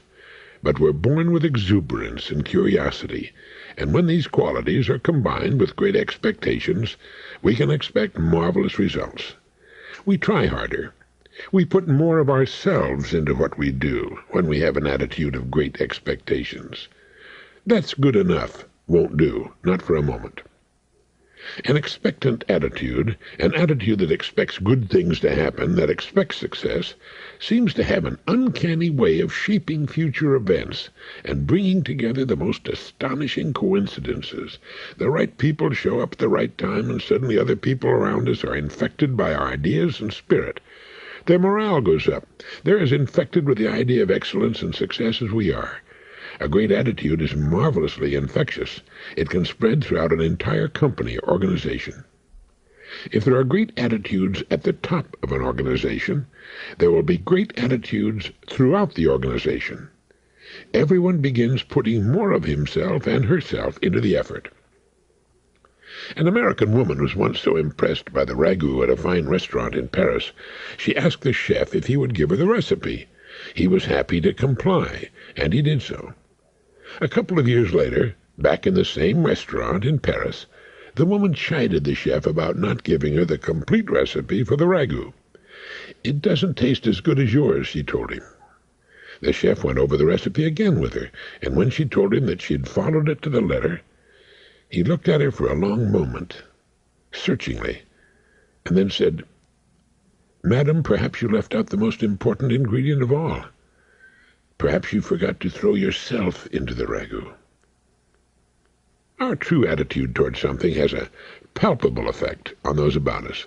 It can even affect animals. A horse, for example, is affected by the attitude of its rider and will often react accordingly. It's as though we send out an aura of vibrations which are picked up by sensitive creatures about us. Women tend to be particularly susceptible to the auras or radiations of others. They feel good about a person, or they feel nervous and ill at ease, even suspicious. Most husbands have at one time or another experienced their wives saying to them after having met someone, "I don't trust that person, there's something fishy about him," and their appraisal is often later confirmed. Many times over the years I've found myself over-tipping the waiter or waitress who has a good attitude about doing his or her job. A friendly, happy, positive attitude often makes up for so-so food or other mistakes that might, had the attitude been average or poor, ruined a dinner. People who serve the public and depend upon tips for a part of their income can often double their tip income by simply improving their attitudes. They'll also cut down on the number of complaints.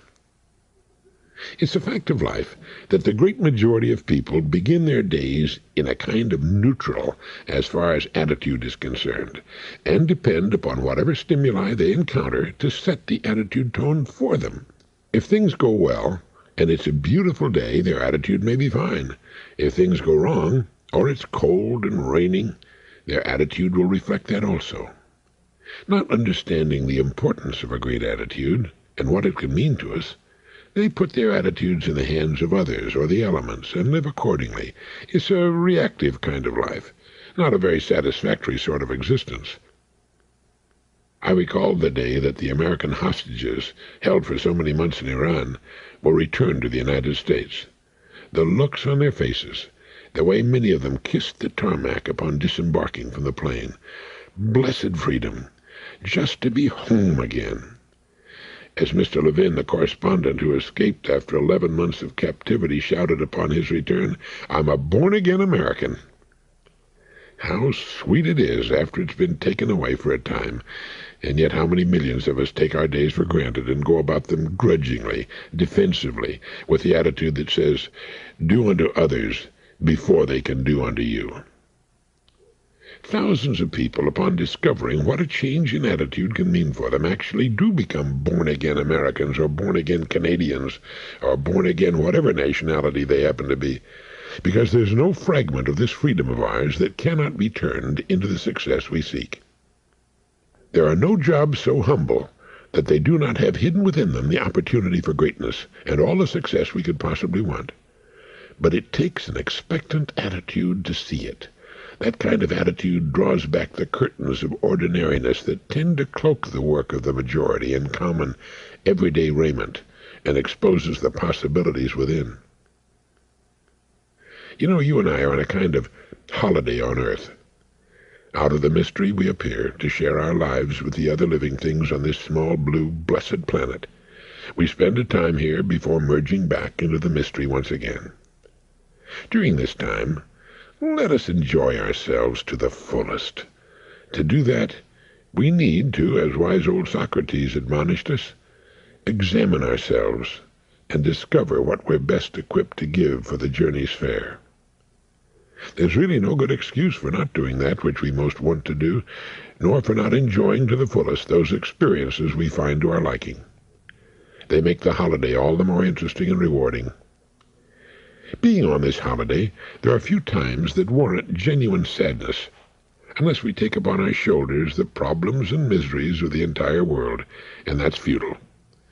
We need only brighten the corner where we are to the very best of our abilities. That's our part of the bargain. To give it our best during the time we dedicate to service, and the rest we can enjoy with those we love and with whom we share our lives. To ask, what is the role of attitude in a person's success or failure, is much like asking, what is the role of granite in the Rocky Mountains, or the role of H2O in the Pacific Ocean? It's almost everything. You're the rest. I always felt I was pretty good in the perseverance department.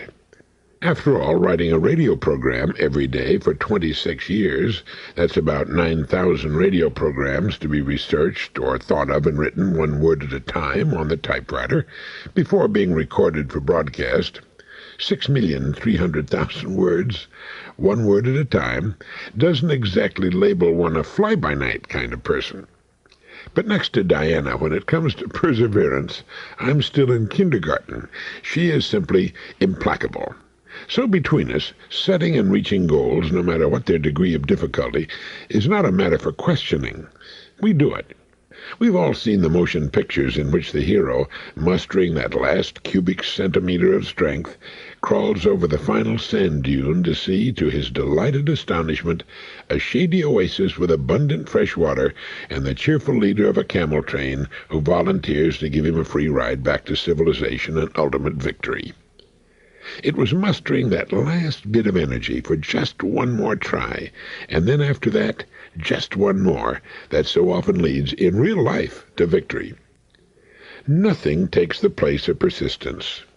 Do you remember that little essay so popular 30 or 40 years ago? It's true. Nothing takes the place of persistence once you know that what you're seeking is right for you. When I resigned my cushy job at CBS in Chicago in 1950 and started my own program on WGN, I also agreed to help sell time on my show by calling on advertising agencies. So I'd write my next day's program at night at home, then first thing the next morning I'd start hitting the advertising agencies to tell them why their clients should be advertising on my daily radio program. I was completely unknown in the Chicago market or anywhere else for that matter. My time on the air amounted to just 15 minutes each afternoon. My prospects would say, "No, sorry, your program is not in drive time." That was a ridiculous cliché, since at any time in Chicago there were a zillion cars on the roads and highways, to say nothing of the 10 zillion people listening to their radios at home in about a 6-state area. But that's the kind of answer I got, and so I became acquainted with the word no. After making calls on numerous agencies and getting nothing but no's, I would then rush to my tiny office in the Tribune Tower, get my program ready for broadcasting, and when the little red light came on, I was to be cheerful. Month after month, I made the rounds, and as I did, my thoughts often drifted back to those untroubled days in the quiet, air-conditioned studios at CBS, when all that was expected of me was the occasional exercise of my larynx. Stay with it, I would tell myself. One time I surprised a gentleman standing next to me in the men's room of a Chicago high-rise by actually muttering it aloud. "What was that? Sorry, I didn't hear you very well." "Oh, well, nothing at all. Just talking to myself, I suppose." Embarrassing, yes, but no less important for that. Stay with it. I knew that if I could just stay with it long enough to earn the respect and notice of the Chicago advertising community, I could succeed at my project. Stay with it, I would say to myself on those cold, snowy mornings and hot, humid summer days. Stay with it, I would say to myself on those heartbreakingly beautiful mornings when all in the world I wanted to do was play hooky, play golf, or walk along the lakefront in the park. So I made my calls, and I broadcast my programs, and I heard otherwise intelligent agency people say to me, "Radio doesn't work for us." I would then say, "When you say radio doesn't work for us, it's the same as a commanding general saying tanks don't work for us or airstrikes don't work for us.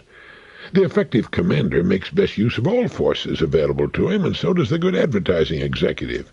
What do you mean radio doesn't work for us? What radio? Which radio? Which program or personality? Surely some facet of an industry as broad, pervasive, and successful as American radio will work for you. In fact, my program will work for you in Chicago. I'll see to it that my program does a good job for you and returns sales at many times the volume of its small cost." So I'd win the argument and lose the sale. Once he'd made his statement, he had to stand behind it, or run the risk of being a reasonable, flexible, intelligent advertising executive, and that was indeed a great deal to expect. It was in Croc's old bookstore on Michigan Avenue that I found the copy of Think and Grow Rich by Napoleon Hill, in which I'd found that 6-word secret to success I'd been searching for so many years. I took the book back into Croc's bookstore and pigeonholed Adolph Croc himself. "Buy time on my radio program, and I'll sell this book by the thousands of copies," I said.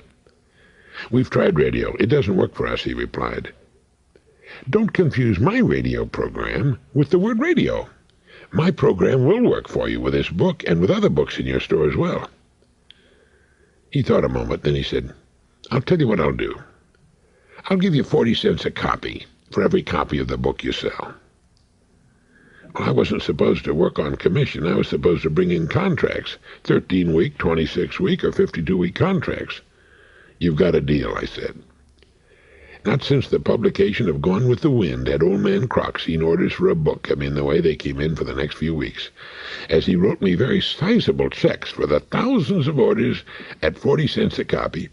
He wished he'd followed my advice and simply bought airtime on my program. It would have been infinitely cheaper. He promptly rectified the matter. I got him to write a letter telling what my program had accomplished for him, and from that time on, with the proof the followers of the world need before they'll make a move, my program began to attract sponsors. It grew from 15 minutes a day to a half hour, then to a full hour, then an hour in the afternoon and a half hour in the morning, then to additional half-hour daily television program, all happily sponsored. On the program, I talked about things I found to be interesting: books, philosophy, people, events. My only rule for subject matter was that it had to be interesting to me.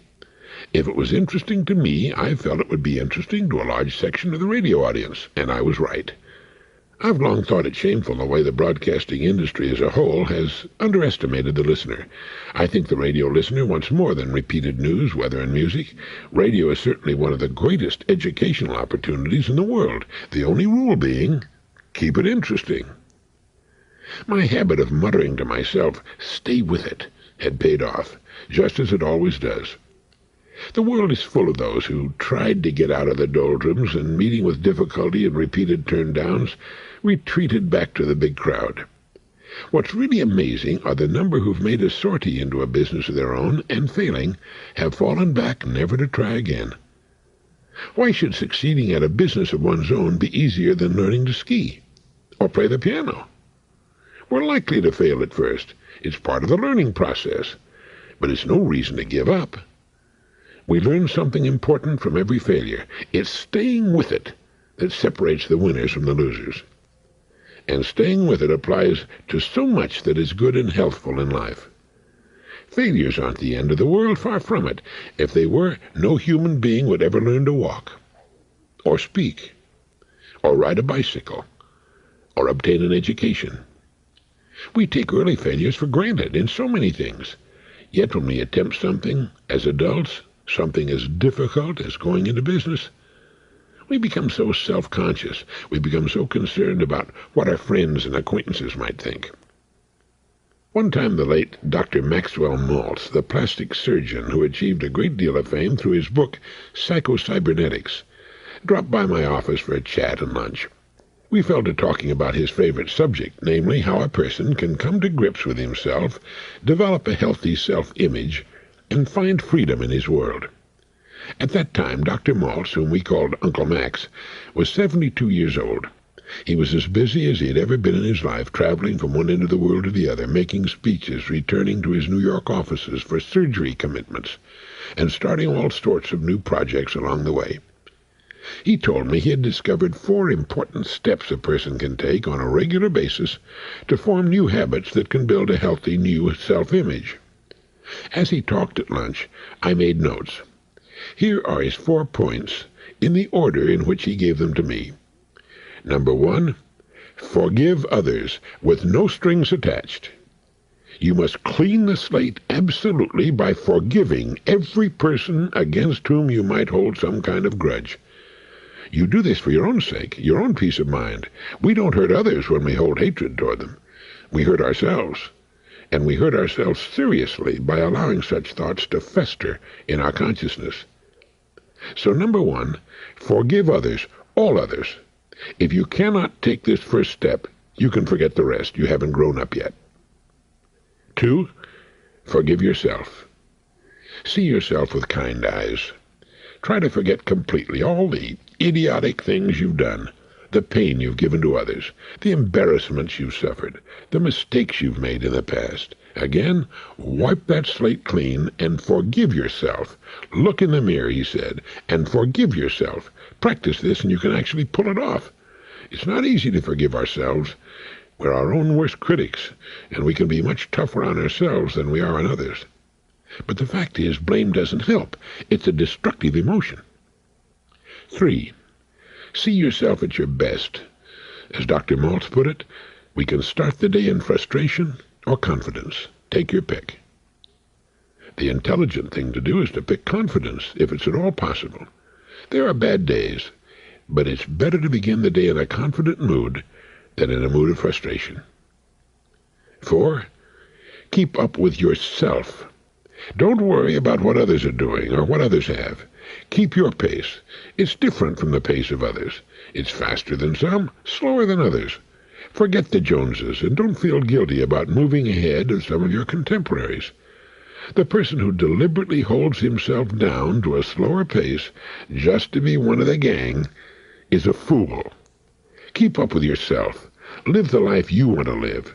Earn what you want to earn. Do what you want to do. Live your own life, and don't be too concerned about how others are living theirs. Max told me that day at lunch that he called them the 4 steps to a healthy self-image. 1, forgive others. 2, forgive yourself. 3, see yourself at your best. Choose confidence instead of frustration. And 4, keep up with yourself only. March to your own drummer. Go at your own pace, and don't worry about what others are doing. Very good advice from a distinguished physician. Staying with our plans, despite repeated setbacks, tends to build inner character, just as it draws maturity on our faces. Then there's the story I came across about Sparky. School was all but impossible for Sparky. He failed every subject in the 8th grade. He flunked physics in high school. Receiving a flat 0 in the course, he distinguished himself as the worst physics student in the school's history. He also flunked Latin and algebra and English. He didn't do much better in sports, although he did manage to make the school golf team. Then he promptly lost the only important match of the year. There was a consolation match. He lost that, too. Throughout his youth, Sparky was awkward socially. He was not actually disliked by the other students. No one cared that much. He was astonished if a classmate ever said hello to him outside school hours. No way to tell how he might have done at dating in high school. Sparky never once asked a girl out. He was too afraid of being turned down. Sparky was a loser. He, his classmates, everyone knew it. So he rolled with it. Sparky made up his mind early in life that if things were meant to work out, they would. Otherwise, he'd content himself with what appeared to be his inevitable mediocrity. But there was one thing that was important to Sparky: drawing. He was proud of his own artwork. Of course, no one else appreciated it. In his senior year of high school, he submitted some cartoons to the editors of his class yearbook. They were turned down. Despite this particularly painful rejection, Sparky was so convinced of his ability, he decided to be a professional artist. Upon graduating from high school, he wrote a letter to Walt Disney Studios.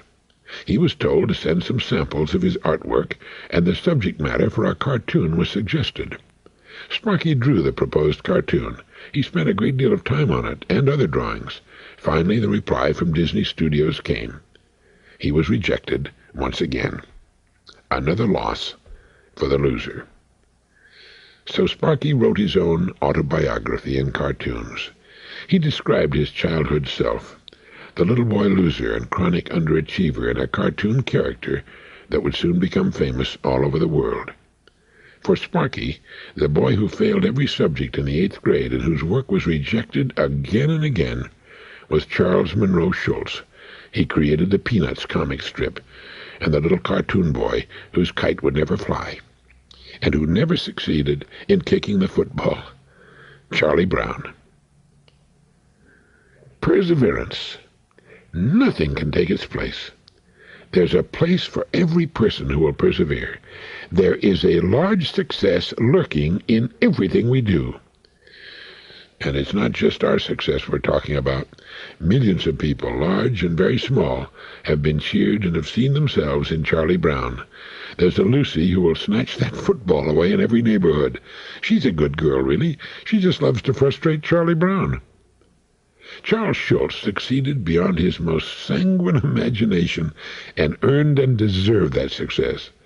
Perhaps he failed at everything else he tried because his talent and humor were so complete, so wonderfully successful when he finally found what it was he was supposed to do. Entrepreneur. E-N-T-R-E-P-R-E-N-E-U-R. Noun. A person who organizes, operates, and assumes the risk for business ventures, especially an impresario. The word comes from Old French. See enterprise. American Heritage Dictionary. For entrepreneurs, America was and is truly a paradise. All business activity in the United States and its territories began as entrepreneurial adventure. Trace any corporation back to its beginnings, or the beginnings of its parent corporation, or the beginnings of its parent corporation, as is sometimes the case, and you'll find it began as an idea that would fill or help fill a need or desire on the part of human beings who would become customers. Only human beings can buy things, or order that they be bought, even if the things purchased are for the consumption of things not human, like chickens, hogs, or beef cattle. We look today at a complex multinational organization like IBM and forget that the company began in the mind of a single human being. Anyone who starts or causes to be started a business venture is an entrepreneur. An impresario is one who does in the world of entertainment what the entrepreneur does in the world of business. Quite often the two are combined, for certain businesses are endlessly entertaining for those deeply connected with them, as well as for their customers. Both need customers. Without them, they'll close, their investment down the drain. The entrepreneurial adventure is endlessly attractive to those endowed with entrepreneurial spirits, adventurers, in varying degrees, whose visions of the future tend to be sanguine rather than sanguinary. That is to say, hopeful and enthusiastic rather than defeatist. The entrepreneur is the person who says, "I think it'll be a big success." The non-entrepreneur says, "You're going to lose your shirt." A survey taken many years ago of the most successful people in a large American city turned up the fact that most of their ultimate success depended in large measure on the jobs they had lost. Whether they had resigned or been fired wasn't all that important. And under questioning, those very successful people thought about that interesting fact for perhaps the first time and shuddered to think of what their present lives might have been like had they clung to one of those early jobs which at the time seemed so important to them and their families. They were not all entrepreneurs, of course, but they were people with faith in themselves and their ideas, which is the mark of success wherever it's found. During those important steps in their careers, they were no doubt warned by well-meaning relatives and friends to hang on to the jobs they had held and lectured on the dark and dismal pitfalls of adventuring off on something as ephemeral and evanescent as an idea. But of course good ideas are not ephemeral or evanescent as their state as a thought might indicate to the more fearful. They are the most important things in our biosphere, and it's producing ideas that raises the human being to his or her highest levels of achievement. Ideas solve problems, make our lives infinitely more interesting and rewarding, less dangerous, better fed, better employed, richer in countless ways, and wonderfully more comfortable. Without ideas, we would still be sitting in the trees grooming one another. All the creatures on the planet have life-saving techniques. Some are fleet of foot, others sharp of claw and fang. There are fish in the deep, dark trenches of the oceans that dangle tiny lanterns above their waiting jaws. But for the human being, there is the brain, the idea producer, to save his or her skin in myriad ways. The idea that results in a person running the risks of starting his or her own business depends strictly upon the person's background, education, previous levels of accomplishment, and aspirations. When I resigned from CBS, my friends told me repeatedly what an idiot I was. They reminded me that there were 10,000 guys in the U.S. who would part with anything for my contract with CBS. I'd reached the top. I went to work in the beautifully paneled, brass-trimmed elevators of the world-famous Wrigley Building in Chicago every day. I rubbed shoulders with the rich and famous, and I earned top dollar in my profession. Thousands, no millions, listened when I read the news or read the latest Jell-O commercial. Man, I was on top of the heap. I had it made, and I was only 28 years old.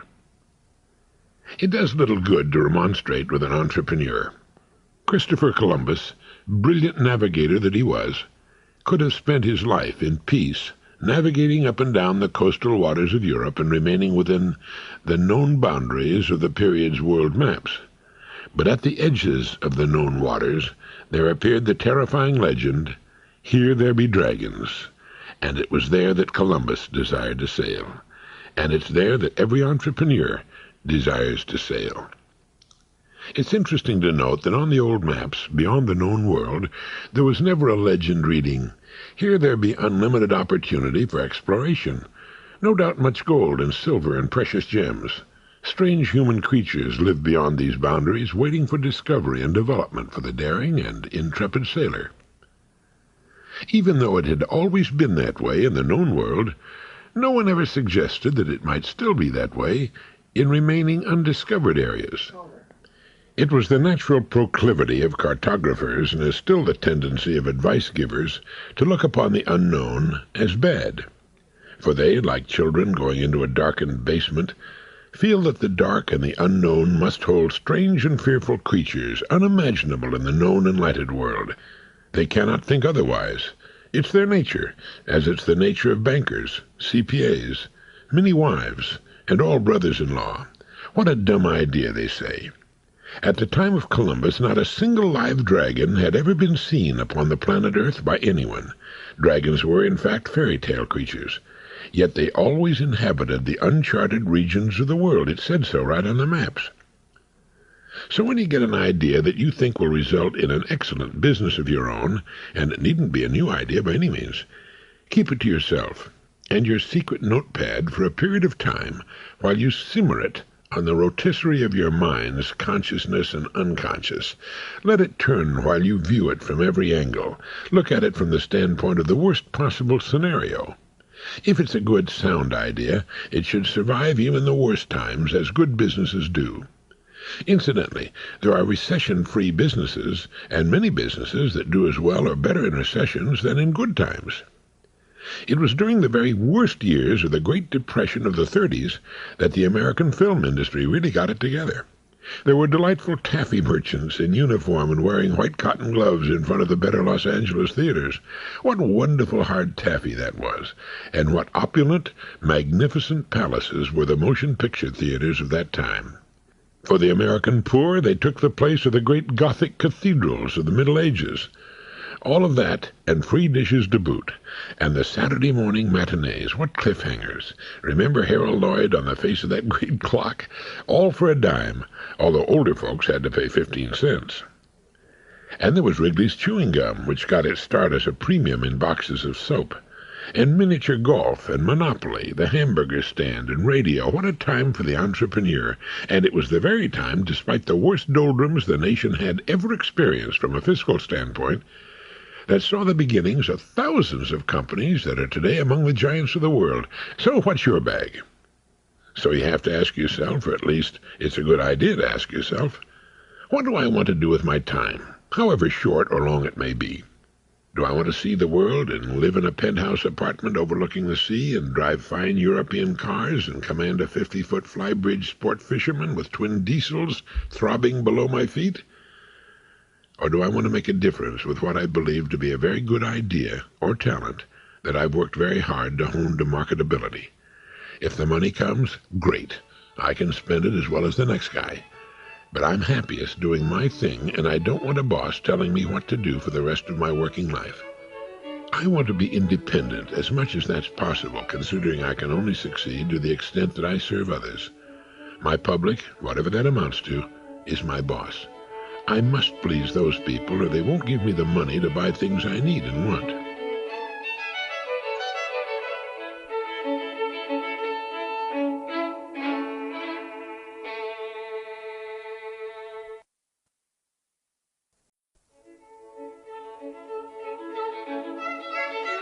There seems to be an ancient predisposition in the human race to say no. It is, of course, a conservative response, a status quo protector, a reactionary response that says, I'm managing to cope with things as they are, don't rock the boat, don't introduce any new problems for me. Change of any kind always carries with it the possibility of change for the worse. We're reminded by Eric Hoffer in his book The True Believer that there is a conservatism of the very poor as rigid as that of the very rich. For the poor are managing survival. No matter how bleak their circumstances, they feel that any change may be for the worse. The very rich are quite content with things as they are, and they try very hard to keep them that way. But we all come from poor backgrounds, some of us more recently than others, and the ancient fear of making a decision that could result in disaster still haunts the corridors of our minds. However, successful people tend to say yes to life and its possibilities. They go out toward life in cheerful expectation of happy results. They enjoy the risks of considered opportunity and adventure. They've found that with their expectations, zeal, and commitment, they tend to win, and the occasional negative result is shrugged off as part of the game. We really don't have time to keep saying no if we expect to succeed. Survival should not be the only option for a human being. It's fine for horses and cows, and pigs and chickens seem to thrive on it. But simply surviving is stultifying and the beginning of the long slide toward oblivion for the man or woman. Human beings simply require more. It's important that we enjoy our time here and make some sort of contribution to the welfare of others. All but the bent and twisted psyches will go along with that. The lifetime takers are those who have failed to mature. Our joy comes from producing, giving, creating. Being happy seems to depend on the direction in which we're heading. Happiness depends at any given time upon our moving towards something we wish to bring about in our lives. We can feel it in the smallest things. For example, we're actually slightly happier when we're going out to dinner than we are on the trip home after dinner. We're happier Christmas morning than we are Christmas afternoon. We're happier when we're moving toward a goal than after we've achieved it. Remember the line, "Be choosy, therefore, what you set your heart upon, for if you want it strongly enough, you'll get it." Why should we not say yes to a life? Surely the most astonishing state in the vast universe. Life is natural on planet Earth, but we found it nowhere else. And being human puts each of us in charge of his or her destiny on this incredible planet, speeding through space on the great wheel of the Milky Way galaxy at 1,000,000 miles an hour. And as the great galaxy and the mystery of space turns on its invisible axis, we rotate around our life-giving sun, turning as we do on our own slightly wobbly axis with our captive moon. Think about it once in a while. We enjoy an occasional science fiction story or motion picture, but nothing can equal the reality of our existence. Here we dwell on this tiny grain of sand among billions of other grains and stars. Some of those stars are so large that if one were placed where our sun now resides, our planet would be almost in its exact center. And out of it all, we have this delightful blue planet, small but mostly agreeable, with its wonderful oceans and seas, its mountain ranges, its snow and glaciers and forbidding deserts and very dwellable places in between. It boggles my mind, and in the midst of it all, we're granted a holiday on Earth. How we tend to underestimate everything. How we look for a king to serve, before whom to fall on our knees in abject subjection. Tell us what to do, we shout. Show us the way. Lead us, we are sheep. Poor little lambs who've lost our way. Ba, ba, ba. We need only stand up and choose our first destination. We need to stop playing the fool. Aristotle said excellence is an art won by training and habituation. We do not act rightly because we have virtue or excellence, but we rather have those qualities because we've acted rightly. We are what we repeatedly do. Excellence, then, is not an art, but a habit. We are what we repeatedly do, but what we do is a matter of choice. Excellence is a habit. So is ordinary, common ways of doing things. So is a poor, substandard way of doing things a habit. We form habits to match our outlook on life. Aristotle said, "We do not act rightly because we have virtue or excellence, but rather we have those because we've acted rightly. We are what we do and how we do what we do, but what we do and how we do what we do are matters of personal choice. We are the only creatures on the planet Earth with a choice as to what we do and how we do it. And saying yes can lead us to excellence. Yes, I will do that to the very best of my ability, and doing it well repeatedly will lead to the habit of excellence. Excellence is a wonderful way to say yes to life. Excellence invariably brings us joy. The distinguished philosopher George Santa Anna said, "There is no cure for birth and death, save to enjoy the interval." Excellence helps us enjoy our days. The distinguished Jesuit paleontologist Pierre Teilhard de Chardin said, "It is our duty as men and women to proceed as though difficulties do not exist. We are collaborators in creation."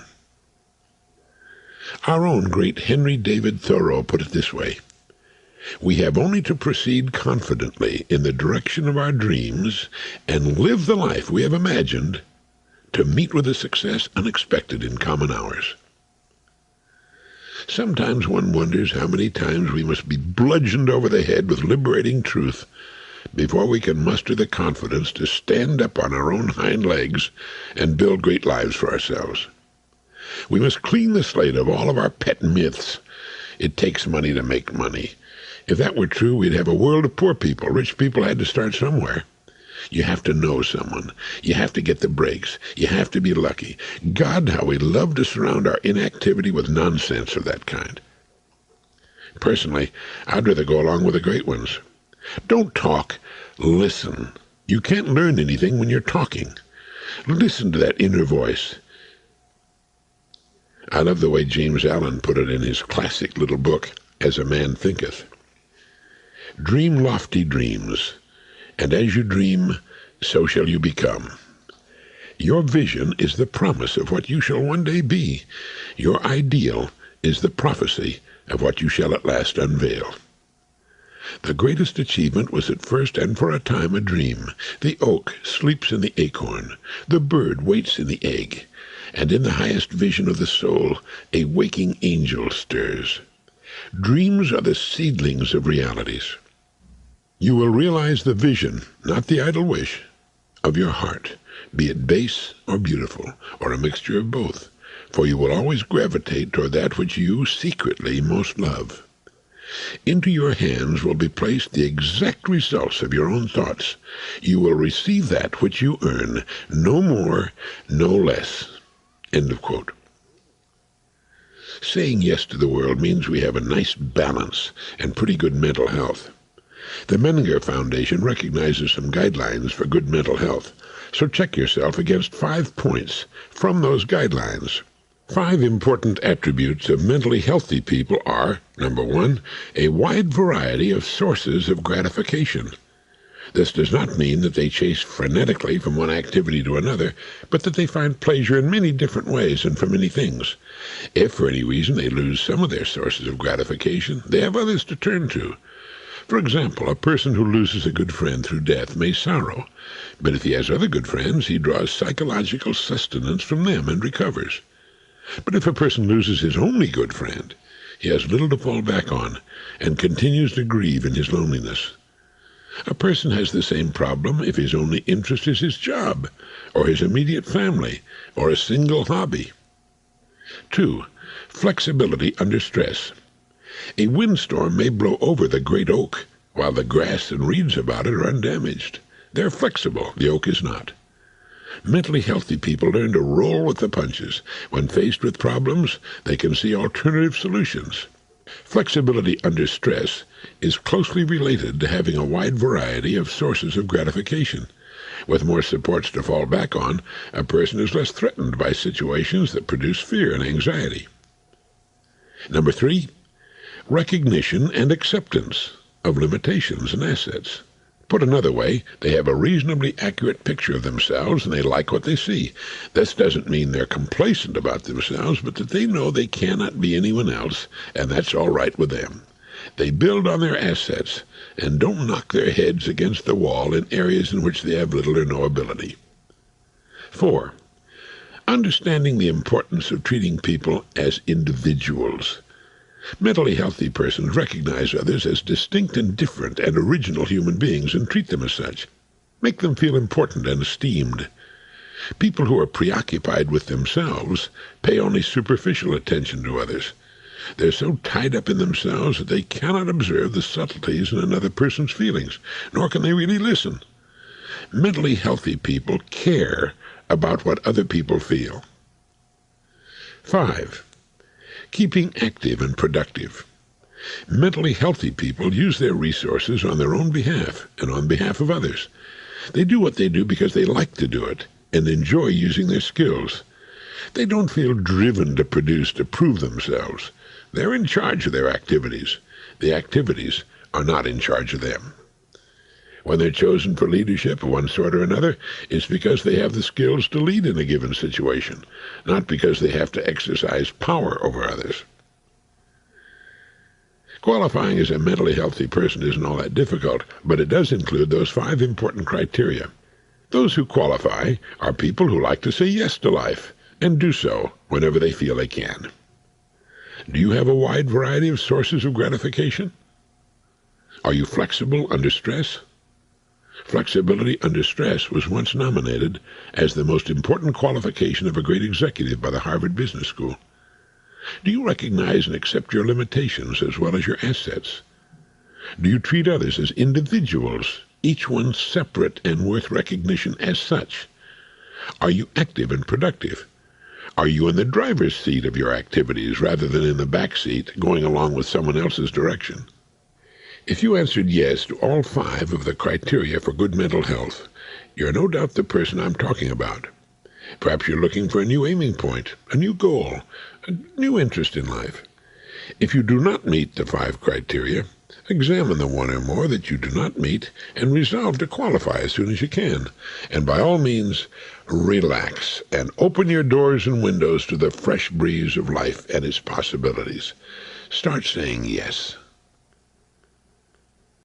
All my life, at just the right time and not a second sooner, I've been blessed with the greatest good fortune. I've had my share of setbacks, but with steadily recurring faith that the system I've outlined in this book really works, I've watched it confirm and reconfirm itself over and over again. Yes, we obtain what we make up our minds to obtain. We fulfill our expectations in each of the 3 vital areas of our lives. 1, our work. 2, our family. 3, our income. And not necessarily by any means in that order. I knew I wanted to be a writer when I was still a young boy. Broadcasting came along as a serendipitous spin-off, so my work has been satisfactorily progressing from the time I was mustered out of the Marine Corps following World War II. Since 1950, I've been writing and broadcasting my own radio programs, and for many years in Chicago, my own daily television programs. And since 1956, I've been writing and narrating recordings in an attempt to spread the word about achievement.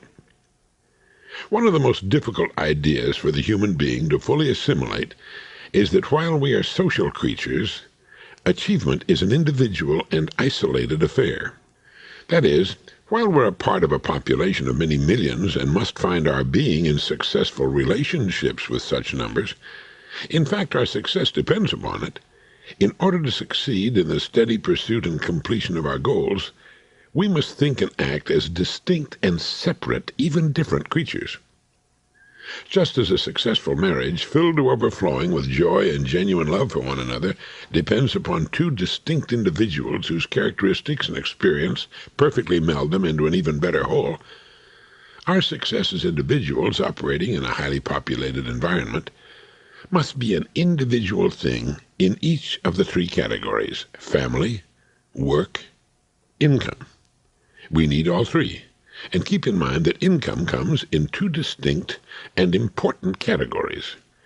It's the money we earn for the service we render, and equally important, it's the psychic income we receive for the service we render and for the full or nearly full utilization of ourselves in the process.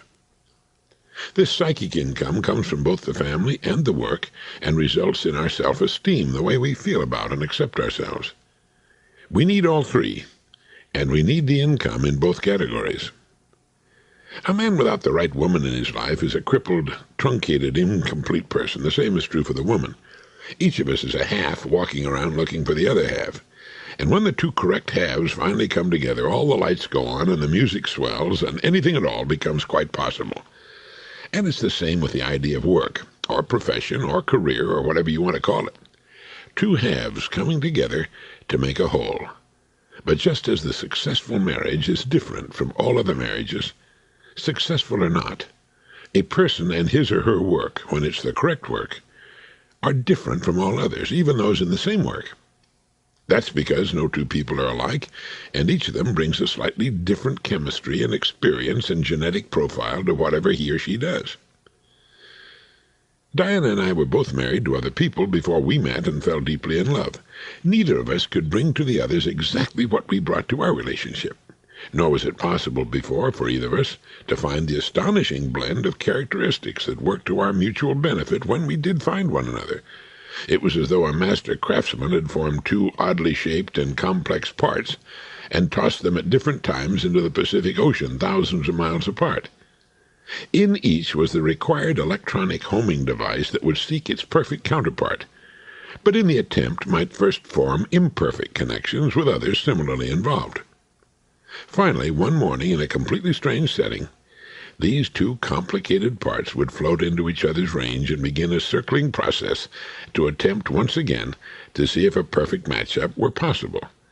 And click, perhaps that's where the expression "we just clicked" comes from, the two suddenly find they fit. Not perfectly at first, but very well. And with the passing of each day after that, the fit gets better, tighter, until the seams are no longer visible. From that point on, they each exist as parts of a whole. They find their being together. The family is a success. The work should be a similar phenomenon, but with greater latitude. Mozart wrote great operas, but he also wrote delightful vaudeville sketches. As long as wonderfully original music was involved, Mozart was in his element. The architect can design a dwelling or a great auditorium or a church, or a child's treehouse or a prison. To find the right person, we must know that the person exists, and that soon or late we shall come in contact with that person. With such expectancy, we become a willing magnet, receptively set at the correct signal, a scanning radar, we might say, with the inchoate picture of the person we're looking for, a part of our mind and being. We then need to bide our time, and wait for the lights to go on and the music to play. Finding and living in the right work is in some ways quite similar, except it's a comfort we feel, a competence that we don't feel when doing other things. We can all do hundreds of things, just as we can meet hundreds of people of the opposite sex. But one of those things we can do with an uncommon ease and facility, the way Robinson Jeffers or Edgar Allan Poe could write poetry that can move us to tears. When that happens, the work is a tremendous success. And when that happens, it often follows that the income in both important categories, psychic and real, will take care of itself. But with these two great divisions of life now successfully accomplished, it's time for creative thinking. With this factor at work, the rest of one's life is assuredly endlessly interesting and endlessly successful. For with creative thinking, which includes the input of others who join your team, you're on a roll, as they say in Las Vegas, that needs to end only when you do. And it often happens that it need not end then, but be carried on by others. With a happy home life and in the right work, whatever that happens to be, and it will always involve serving others because that's what we're here for, adding the increment of creative thinking will give us an endless tessellation of new goals to reach. We have something interesting to do every day of our lives. And on the days when we have nothing at all to do, the idle Sunday or holiday that we devote to leisure, they have meaning also because we've earned the time off and feel good about it. Millions are now enjoying to the fullest their retirement years for the same reason. They've earned them, and each new day is an exercise in doing exactly what they want to do. As I was working on this chapter in Carmel, California, the Federal Express courier arrived. She's a delightful, attractive young woman of perhaps 26 or 7 with whom we've had a happy relationship for many months. I asked her if she enjoyed her work with Federal Express. "I love it," she said. I think we'd known that by the energetic and cheerful way she delivers and picks up letters and packages. I commented on the hundreds of young women and men who have found meaningful employment because Federal Express has come into being. Whereupon our young courier invited us to attend the Federal Express open house party on an upcoming Thursday evening in Watsonville, a town a few miles north of us. "We're hoping Fred Smith will come," she said. "Well, who's Fred Smith?" I asked. "Oh, he's the man who started Federal Express," she said, obviously surprised that I didn't know. "We've invited him. I hope he's not too busy." Fred Smith, I thought. What an ordinary name for a man who created a whole new world of mail and package delivery. What an astonishing and talented person he must be. I hope he's as successful in his family life as he is in his work. Think of the hundreds of thousands, the millions his fertile imagination has served. And to think we didn't even know we needed Federal Express until Fred Smith put his beautiful system to work for us. Now there are thousands of jobs where before there was only a vacuum. jobs for pilots and ground personnel, millions of dollars in equipment, and all the cheerful, energetic pickup and delivery people like the happy young woman who serves us. The prosperity radiating from such an enterprise is incalculable. I hope Fred Smith made it to the Watsonville opening, too. Federal Express is a good example of the positive effects a good idea put into action can bring about, and what a perfect example of creative thinking. Nothing about it contains a new idea except the system of collection and distribution at Memphis, Tennessee. Letter and package delivery is one of the world's oldest businesses, and airmail is as old as aviation. But door-to-door overnight mail from any 2 points in the country was a new idea whose time had definitely arrived. It was an idea the U.S. Postal Service should have thought of, but creative thinking and monopolies have never worked well together. They're incompatible and don't attract the same kind of people. How about you and what you do? How can creative thinking revolutionize your work? Work, income, psychic and financial, and family. On a scale of 1 to 10, how do you score each category of your life? Work, income, family. Mine has 10s at every level, I'm happy to say, but of course I've been at it for some time. I love my work, my incomes are just what I want them to be, and my family life couldn't be better. I don't intend to stop here, but for the present I'm on schedule. The goals I've yet to achieve are in order and coming closer all the time. 10 years from now, I expect I'll look back upon this time much as I look at snapshots now that were taken 10 years ago. Fondly, perhaps, but with no desire to turn back the clock. It's getting better all the time. So let's add thinking as a fourth factor. Our list now reads work, income, psychic and financial, family, and thinking. I think I can hear someone saying, I'm not much of a creative thinker. You don't have to be much of a creative thinker to come up with one idea. When someone succeeds, everybody benefits. The entire community and the nation benefit, and in time the whole world can benefit. Think of the countless things that did not exist in the past from which you benefit every day. Each of them was a good idea, and good ideas are free. Implementing them may cost a great deal of money, but it had to start with the idea, not the money. A good idea attracts money. The better the idea, the more money it attracts. Form the habit of using a legal pad and pen. Jot down your ideas, especially those that affect you emotionally, those ideas in which you want to personally become involved. Work, income, psychic and financial, family, and thinking. We need to devote appropriate time to each of those 4 categories. We don't have to say creative thinking. All thinking tends to be creative. The word creative seems to frighten a lot of people. It seems to take on the connotation of other creative endeavors such as music, painting, or poetry. Thinking is something we come abundantly equipped to do, and we can all do it to our own satisfaction and the satisfaction of who knows how many others, as it pertains to what we are uniquely equipped to do. But we are not trained to think. We have to practice it. If you're happy in your present work, by all means stay in it. You can find all the creative possibilities you need within it. If you're a homemaker, the possibilities are endless. If you want to find creative expression outside of your work in an avocation or hobby, fine.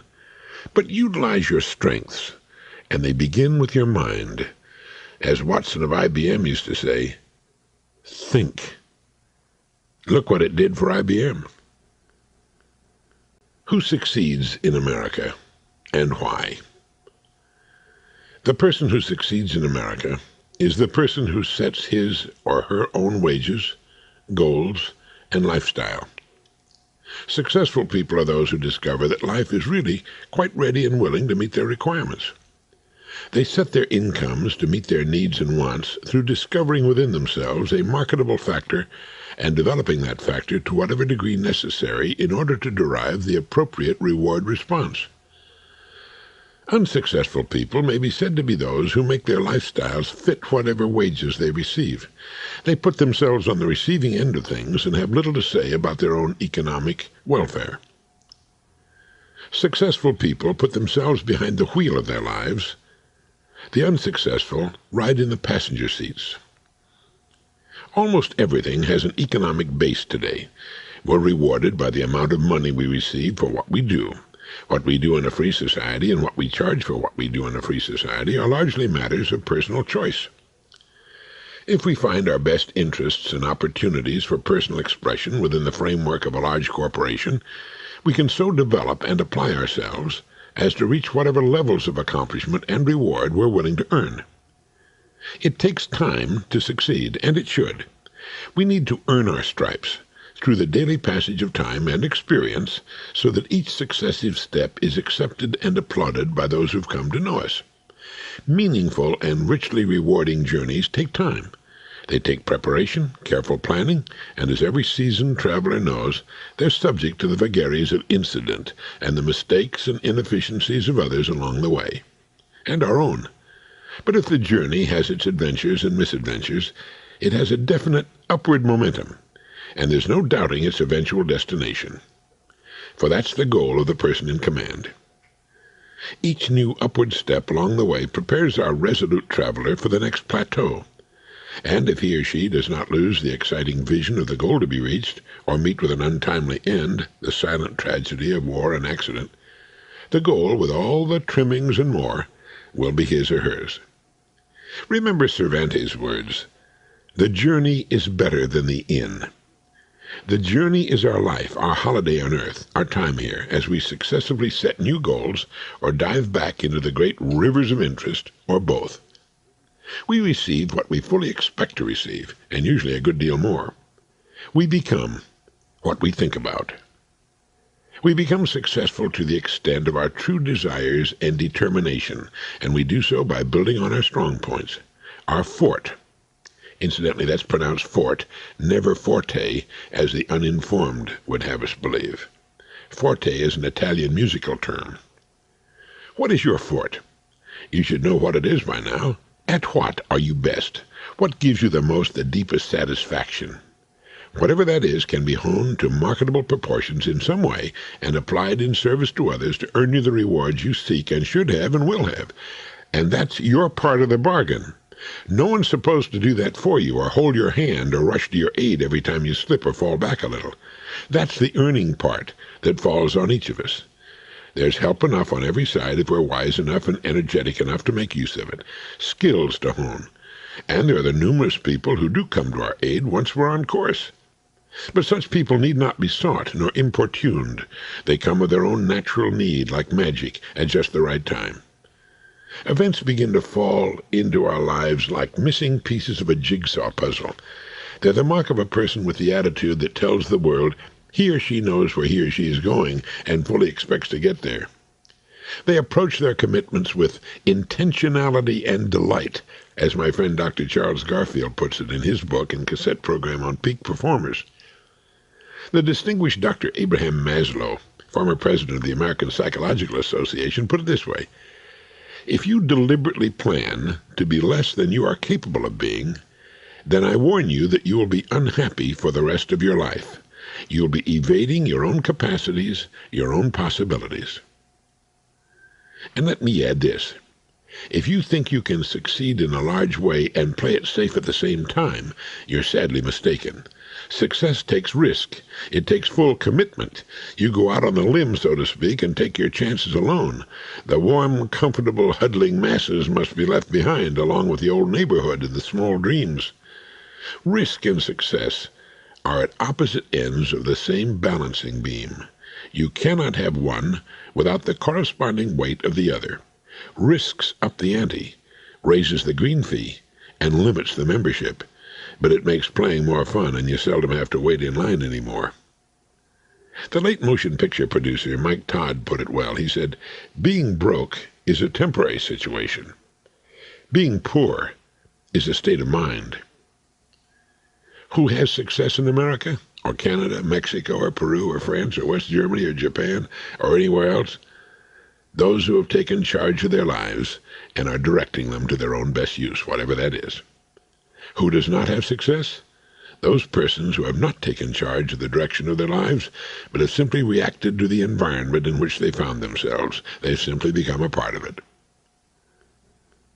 Is success, as we've defined it here, worth the trouble, the effort, the commitment, the dedication, the perseverance? Yes. Yes, of course it's worth it.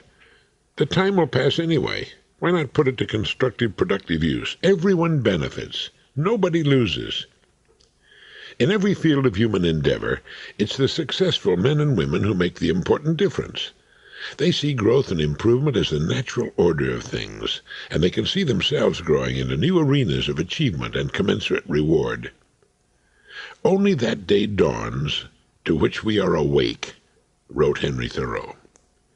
What a pity it is for a human being with a gift of consciousness to take life and all that's connected with life for granted, to live each day as his or her due, and quite likely find more to criticize than to be grateful for. Yet that's exactly how millions live out their lives. They often give the impression that they have a contract with forever, when it's really for only a handful of years. Why not give it all we have to give? Why not make a thorough exploration of ourselves, and by so doing find what it is we have to add to the quality somewhere, to make life better because we've made an appearance here, to serve in the way we think we can serve best. Besides, succeeding is so much fun, especially if it means moving several plateaus above the one on which you spent your youth. For one thing, it tells you you've done a better job of serving the community than your parents. That's progress. Perhaps your children will do a better job of it than you, and keep the ball rolling. And succeeding brings so much of the world within the realm of experience for you. You could actually fly on the Concorde and take a trip on the Orient Express, cruise along the coast of China if you like, or fly over the poles. Succeeding brings the world within range, including much greater success. So now, let's think in new directions. How about this idea? Fly to Cannes, France. After a few days on the Riviera, charter a yacht and spend the next couple of months exploring the coasts of Italy, Yugoslavia, and the Greek islands. After making arrangements to charter the boat again next year to continue your explorations, fly back home and devote 9 or 10 months to business. Then back to Europe and your leisurely explorations. Turkey, Israel, Egypt. After visiting Cairo for a while, how about sailing up the Nile? 2 or 3 months each summer exploring the perimeter of the Mediterranean would still leave 9 months or so each year for important work. That's a nice balance. Oh, on your leisurely explorations, whenever you find a spot you especially like, just stay there as long as you like. Spend the whole summer there if you like. No packing and unpacking, no fiddling with luggage and transfers. Just check in with customs at each new country. American dollars are welcome everywhere. And in your resting time spent on deck relaxing, you might want to get out the old yellow legal pad and make a few notes. Good ideas can be wooed anywhere. Just think, one idea that you might get early one morning while sailing in the Adriatic or the Aegean Sea could be worth millions when properly put to work back home. Pay for the whole summer many times over. Remember, it isn't the time you spend working that matters as much as the good ideas you come up with and then put into operation. Besides, with 9 months out of the year for productive effort, 3 months of leisure should produce dozens of excellent ideas. Ideas find leisure time the best soil in which to grow and show their bright, intriguing faces above ground. It could be said that taking 3 months off each year could be more productive than the traditional 3 weeks. More fun, too. If you need to go back for any reason for a few days or a week, there are always airports nearby. Let's say chartering the sailboat costs $2,000 a week, including crew and cook, and you charter for 12 weeks. That's about $25,000 plus extras for the summer, plus airfare. Not bad. A lot cheaper than buying the yacht and having to maintain it and insure it year-round. In fact, you could go on doing that for 10 years or so and still save tons of money over what it would cost to buy and maintain your own boat. Besides, if you can't come up with a $25,000 idea in 3 months of floating around the Mediterranean, you're not thinking at all. Just don't forget to pack that yellow legal pad and a few good ballpoint pens. You might look for a yacht named Eureka, surely somewhere in Greece. Well, we tend to perform well in the role in which we habitually see ourselves. Cruising around the Med could do wonders for our self-images. Who knows, we might find just the spot to build the loveliest little European-style American retirement village, with all European capital. Well, there's just no end to the good ideas that some leisurely world travel might engender. Wandering around small offbeat villages, who knows what we might see or pick up in the way of an unusual product that might go over big back in the States. I brought up the idea of cruising the coasts of the Mediterranean because I wanted to move your mind laterally, away from the ordinary. Genius has been defined as the ability to think in new directions. After all, wasn't that what typified all the great geniuses you can think of? The great artists, composers, writers, inventors, they were all inventors, all creators. They all thought in new directions. Life should be many things for all of us, but it should seldom, if ever, be boring. We don't have enough time to waste any of it in a state of boredom, or at least any more than we have to. It may be necessary for us to attend meetings, but hopefully they can be kept as short and as close to the actual agenda as good manners permit. Even meetings can be made more interesting with a bit of preparation and originality. Remember the comment, the American people can become anything they decide to become. The trouble is, they seldom make that decision. I woke up one morning about 15 minutes before the clock radio alarm was to sound off. A great experience to just lie back and luxuriate when there popped into my mind the thought that life is its own reward. It came to me that having life itself, life being such a miraculous achievement, is like winning the grand prize. What we do after that, what we do with our lives, is the frosting on the cake. We hear young people ask, what's the purpose of life? The purpose of life is service, and whatever we decide to do or be to provide that service. We can do whatever we want with it. That's the terrible, to me wonderful, freedom of the existentialists. Never before have I been as conscious of how stunning an achievement life itself is, in all its forms. Perhaps that was how the great Dr. Albert Schweitzer felt about life, and why he was so reverent about it, in all its multifarious forms. We're so lucky to actually experience life. To be given the opportunity to do something worthwhile for others is our way of earning our way here, just as they spend their days serving us in so many ways. It becomes important, then, for us to do our work as creatively, as excellently as we can. And to think of new and better ways to do those things it has been given us to do so that we can maximize our input during the time we spend working. I remember reading something about what an ongoing education will do for us, that it teaches us to love what doesn't cost much, to love the sunrise and the sunset and the beating of the rain on roof and windows, or the gentle fall of snow on a winter day. And it went on to say that a good education teaches us to love life for its own sake. And that's what I'd realized that morning when I woke up before the alarm sounded. Being alive, just being alive, makes us winners. From then on, anything we want to add to the achievement is up to us. It needn't be a lot in the eyes of the world, but we can find our place in the scheme of things and do our thing, make our contribution, whatever it happens to be. One morning recently, Diana and I were in Hawaii. It was 5 o'clock and still pitch dark, but the sky was clear and filled with stars. We put on our bathing suits and walked out into the water until it was up to our shoulders. And we put our arms around each other and drank in the clean, warm breeze and luxuriated in the sea, now warm to our bodies. And as we watched, the sky in the east grew softly lighter until the great craggy old volcanic mountains were clearly outlined against the early morning sky. What a joy it was. What a joy it is, just to be alive. Now let me conclude with that great advice from Henry Thoreau. If one advances confidently in the direction of his dreams and endeavors to live the life he has imagined, he will meet with a success unexpected in common hours. Thank you.